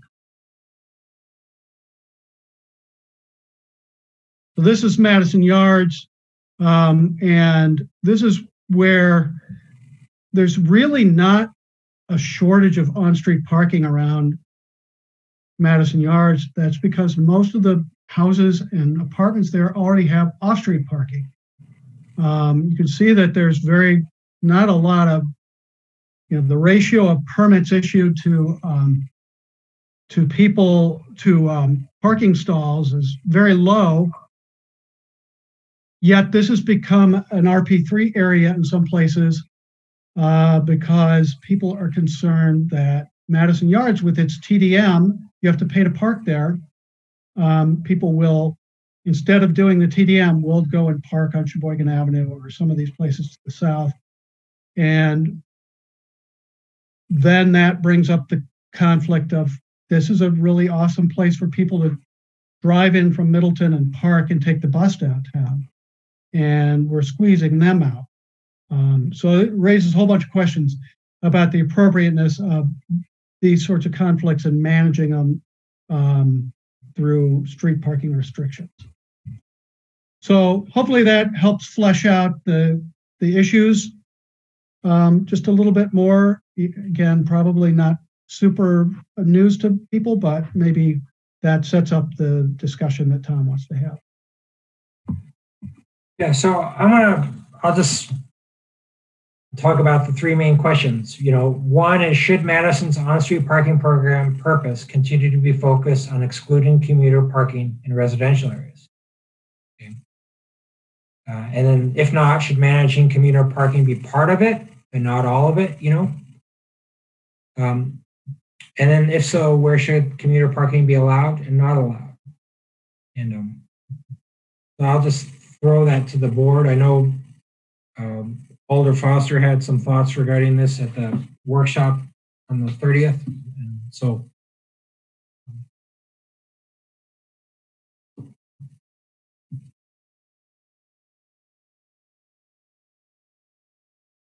So question number one, discussion question number one, responses. Chris McCahill, go ahead. I wasn't going to respond in order. If that's you can go ahead. I think. Yeah. Okay.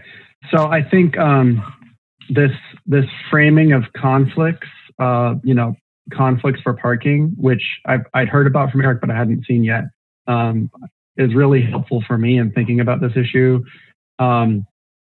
Firstly, because I think it helps point to the right solutions.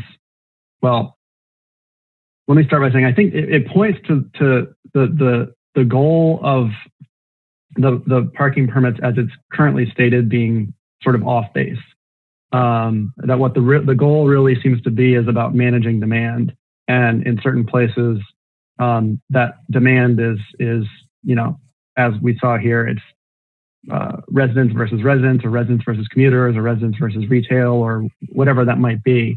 So I think the goal of the program is to identify those conflicts and manage that demand. And that, I think, oversimplifies things because it gets rid of some of our concerns about, VMT, like we were talking about, all that. But I think the program organized that way sort of helps move those goals along inherently. If you're managing demand properly, then it addresses a lot of those other goals that we have.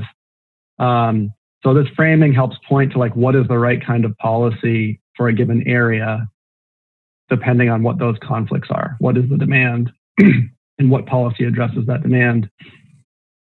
The other thing that it seems to do in answer to some of these questions here is it seems to point out that we've already established a hierarchy. We were talking about hierarchy with the Complete Streets program, right?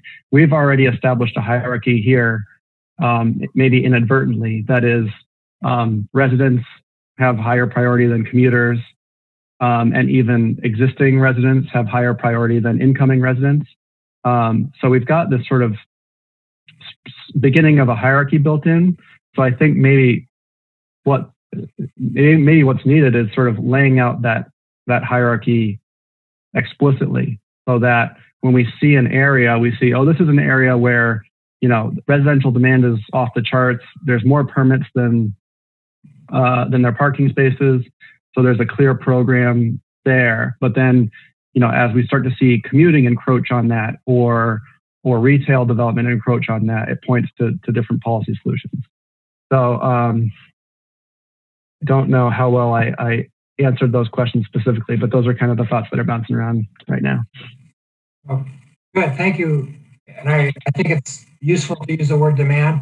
I'm going to put a little caveat there in that our current policy does focus on residents, and probably, state law has a specific verbiage which kind of prioritizes residents.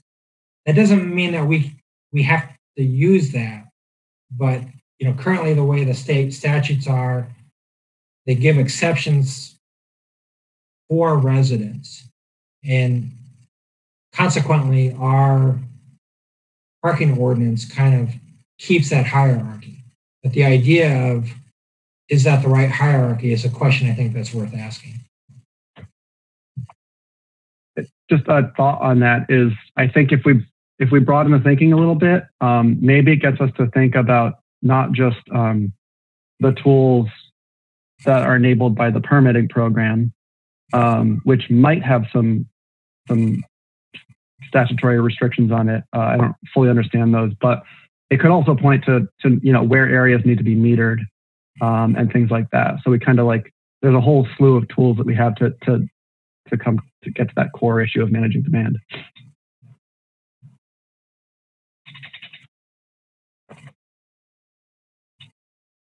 All right, thanks, Chris. Alder Foster, go ahead. Thanks. And I don't know, Tom, maybe if you stop sharing your screen, but just for the kind of discussion part might help with the video. But and yeah, Chris, I was going to make the same point, that I think before we get into evaluating the tools and knowing what the limit of that tool is, that we should, I think, focus on establishing new goals. If we agree that the goal as it, or the purpose as it's in there right now is maybe not adequate, which I feel that is the case. So I was just going to share. I kind of jotted down some different kind of potential goals, and so I think another way of framing it is, one is sort of resolving conflict. Another would be, what is our purpose? What are our goals? And so maybe reducing conflict is one goal. But I just wanted to walk through a couple other ones. So one I thought of was the goal of maximizing the use of our off-street parking capacity. So I really think about that in the context of our complete streets discussion that we just had, and particularly the complete and green streets, where, as we go through there, obviously those constrained streets are going to be where we're just choosing what wins and what loses. But another big goal is with the green component is, how do we start to really include a lot of distributed green infrastructure? And of course, that's going to take up space. And I think where that's likely going to come from, citywide, is going to be in empty roadways that are available for on-street parking today, where we don't have demand. And understanding sort of where we have space for that distributed green infrastructure. I mean, at the end of the day, I think we should be reconsidering all of our empty concrete roadways, and not leaving additional capacity out on the table for car storage where it's not needed. So, one thing, even in neighborhoods where it seems like there's very low supply of on-street parking, I think right now our current practices don't really incentivize people to park cars on their own property when it is available. And so that's one thing I think we should think about with our goals, is it gives people some incentive to keep their cars on their own property if they can, which will open up some access for others. Another goal would be to improve the predictability of on-street parking availability. So this concept of, especially in the current ordinance where it says reducing driving or et cetera, and then we've heard from in other projects the goal of reducing searching traffic. I think that came up in like the Winnebago discussions. So getting to a place where either people just know that they won't be able to park at all, or that they will likely be able to find an open spot. I think that should be a goal with our overall program. I think this question of pricing it appropriately is really, really important, and could be a really important lever for responding to demand and actually affecting demand. I think another goal would be, this question of the park and ride or the park and bike. And Tom, you kind of mentioned this at the Plan Commission, and this happens quite a bit, but it happens sort of unintentionally right now. And I think it's something that we should really support. Where we have existing low demand parking areas, especially once we get the BRT put in, I think we should intentionally designate places where people can come and do that, so that they're doing it in otherwise lower demand areas, and they're doing it further out so that they're driving less and they take an extra stop on the BRT. And so we incentivize that in a way to really, again, use that surplus capacity where we have it, in order to pull some of the pressure off in the downtown areas. I do think that reducing VMT should be a goal for this. And I think just, based on our last conversation, that would be a good guiding light as we go through this program. And I think there are things that we can do to impact that measure with this program. I think this question of commercial viability and supporting businesses, that comes up again in actual street projects. It comes up over and over. And I think we're seeing it's really difficult to support local businesses, and I think a lot of people really value those and want to prioritize those. So I think that should be on a high list of things we want to prioritize. I think equitable access, and that kind of cuts across all of these different things, but that's really a key consideration. I think whatever program we have, it should also be enforceable. I've heard from both residents and the parking utility that can be really problematic. And I think that was one of the ideas for going to RPO instead of 3, is that it's sort of easier to, and they're more able to enforce it effectively.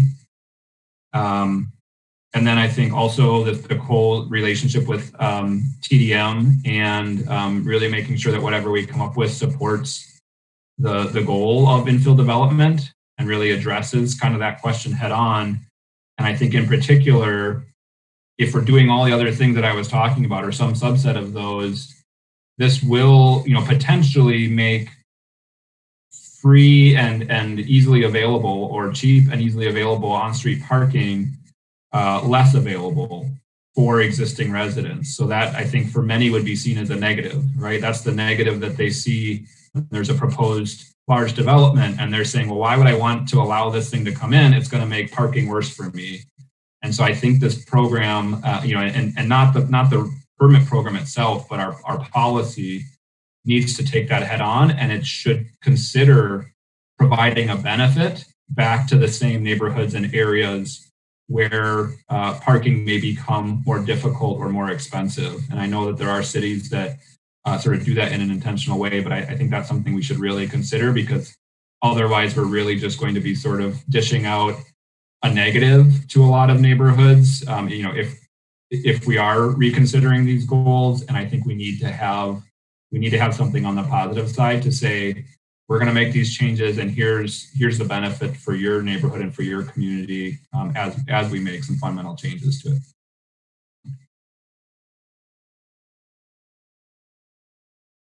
All right. Thanks, Alder Foster. Chris McCahill. Thanks. Just a quick response to something that Alder Foster said on the goals of the program and orienting that towards VMT reduction. I think that is a worthy goal of a program like this, but it also really complicates things in ways that I think we need to think about that, because it's often unclear how the parking policy affects VMT. And I can just think of a couple examples is, when the existing parking policy causes residents to oppose infill development, right? Then that's clearly going to have a negative impact on VMT. So that's worth thinking about.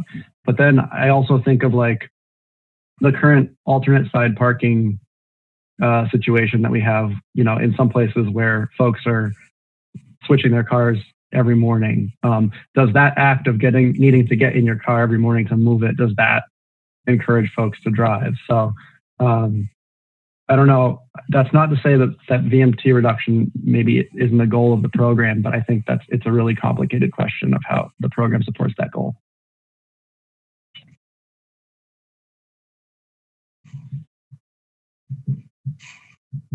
Thank you, Chris. Any further questions or discussion for Margaret? Go ahead. Yeah, not a question, just a comment to throw in here. I appreciated the framing that Eric and Tom did. However, the questions that we ended up with, Tom, going back to our discussion of complete streets and to pull on some of the other comments that have been made here in the last few minutes, just as the folks from Tool noted that there's, no one look or feel or definition for complete streets and what's the proper mix of facilities, because it's contextual. Parking is part of that. And so your question number 3 kind of implies that there's a single answer to the questions, and I think that parts A and B, what situation should they or should they not? I'm not sure I would phrase the question that way, but I do think asking the question, should they have access to on-street parking? Yes, but we're going to come up with a number of answers to that, depending, again, on the context. And to go to a point that Chris just made about VMT and the potential unintended consequences of parking restrictions or regulations. I just want to bring up a very concrete example of that. which is in areas where we as a city don't have I'll use the word adequate park and ride, although I know that there are transit advocates and others who would say, oh, there should be no park and ride. But leaving that aside for the moment, let's just assume that there are going to be people who want to park on the outskirts of the city or the closest point to their destination that has decent parking, and the farther out that and that has decent transit, and the farther out they can park, the better for them and potentially for everybody else, because fewer miles driven on the isthmus, fewer miles driven on the beltway, whatever the context is. That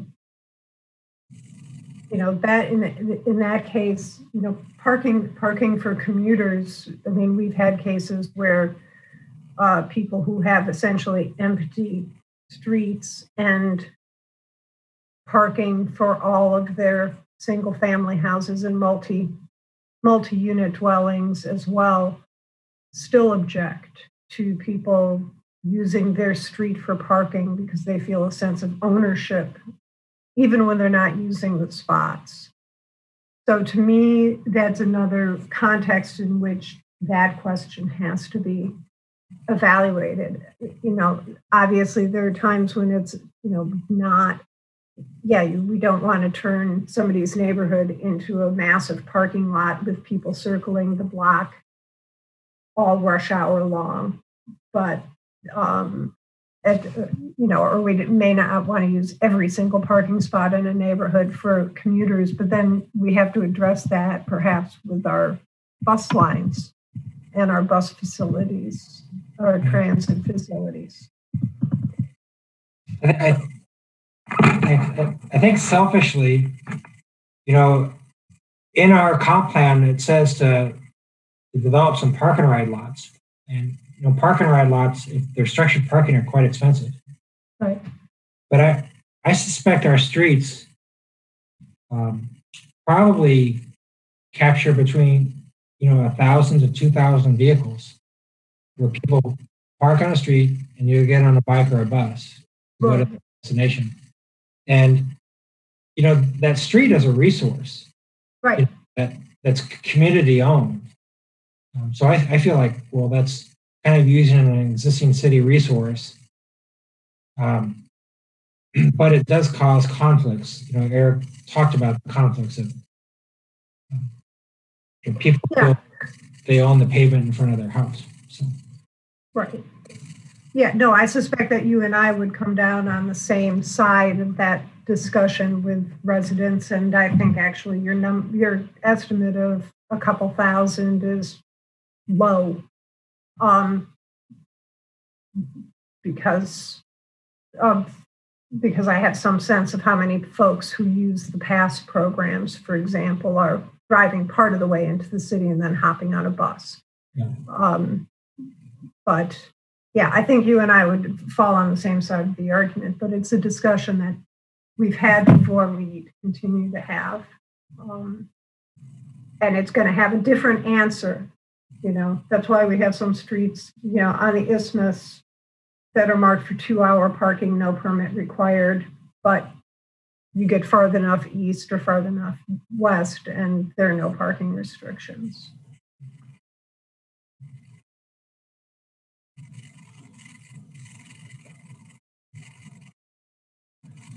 All right, thanks, Margaret.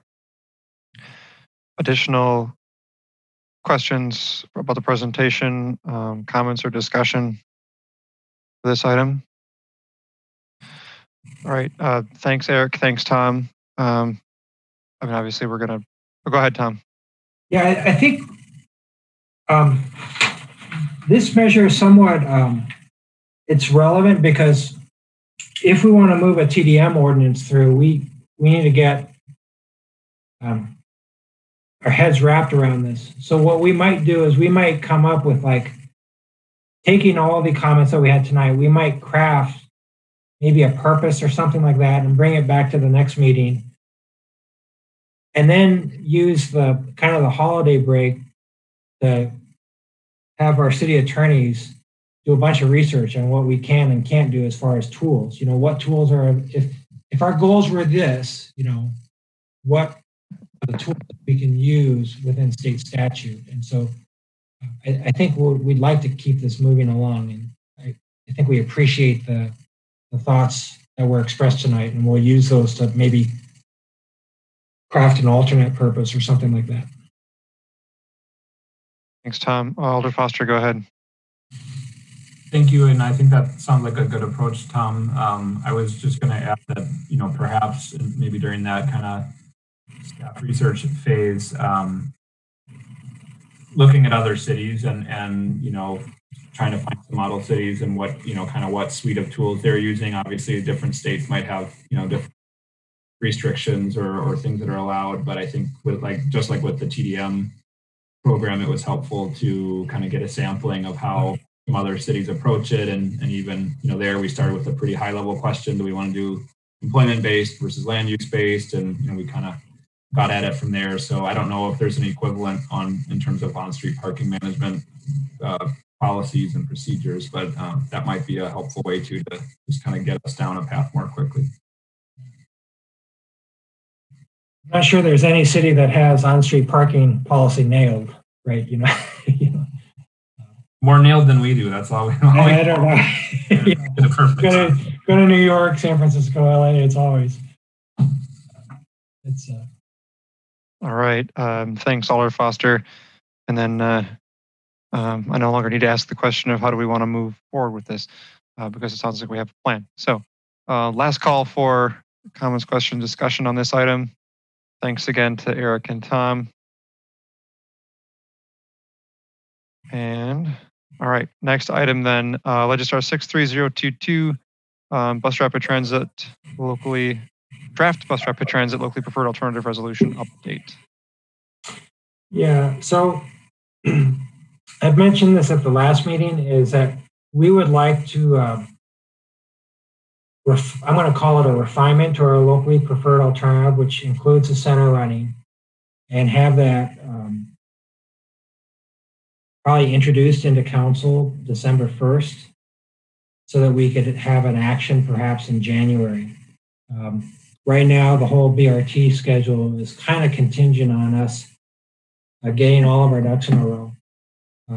As we speak right now, we have a bus rapid transit meeting on the east side on East Washington. And I don't know, is Alder Furman still on? No, he had to go to another meeting at 7. Yeah, so, and we plan to have one on the west side right around December 2nd and 3rd. It's kind of been, we have to coordinate with Alder Martin, and she's been under the weather recently. So, and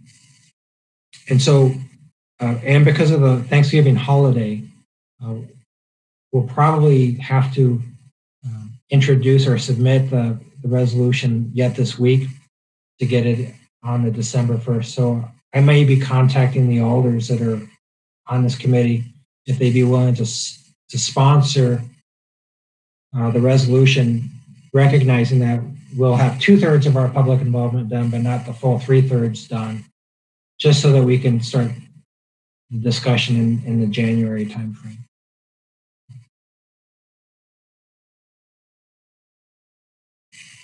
You can do it by title only, Tom. I mean, if you want to have a more robust, informed resolution that's informed by the 3/3, you could just do it by title only. Yeah, I think what we have is we have a resolution, but the resolution references a report. And we might like to have the final meeting on the west side before we finally publish the report, if you know what I mean. Just so that we make sure that we incorporate all the comments. Because we will be, there's an opportunity where we'll have to remove some left turns for the center BRT stations, and we just want to incorporate the comment. So to introduce the resolution with the understanding that the report would probably be loaded into Legistar December 5th or something like that. Or you can load a draft version of the report and then an updated version later. Okay, maybe That might be the better thing. Like, don't not have the report there. Have some version of the report. Okay.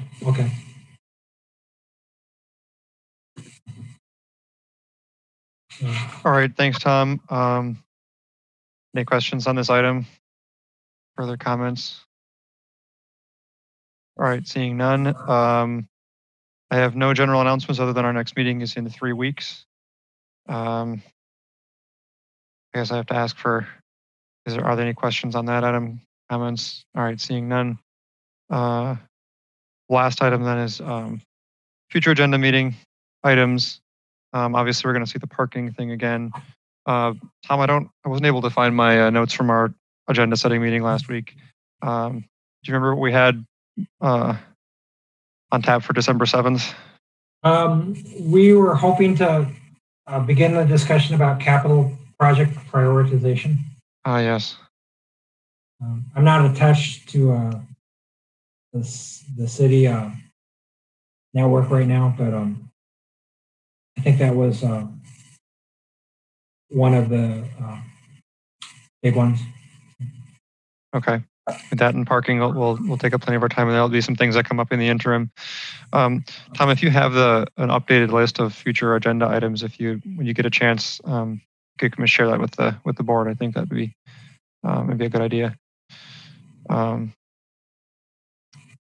than that, any questions, comments on future agenda items? All right, seeing none, that's all I have for the evening.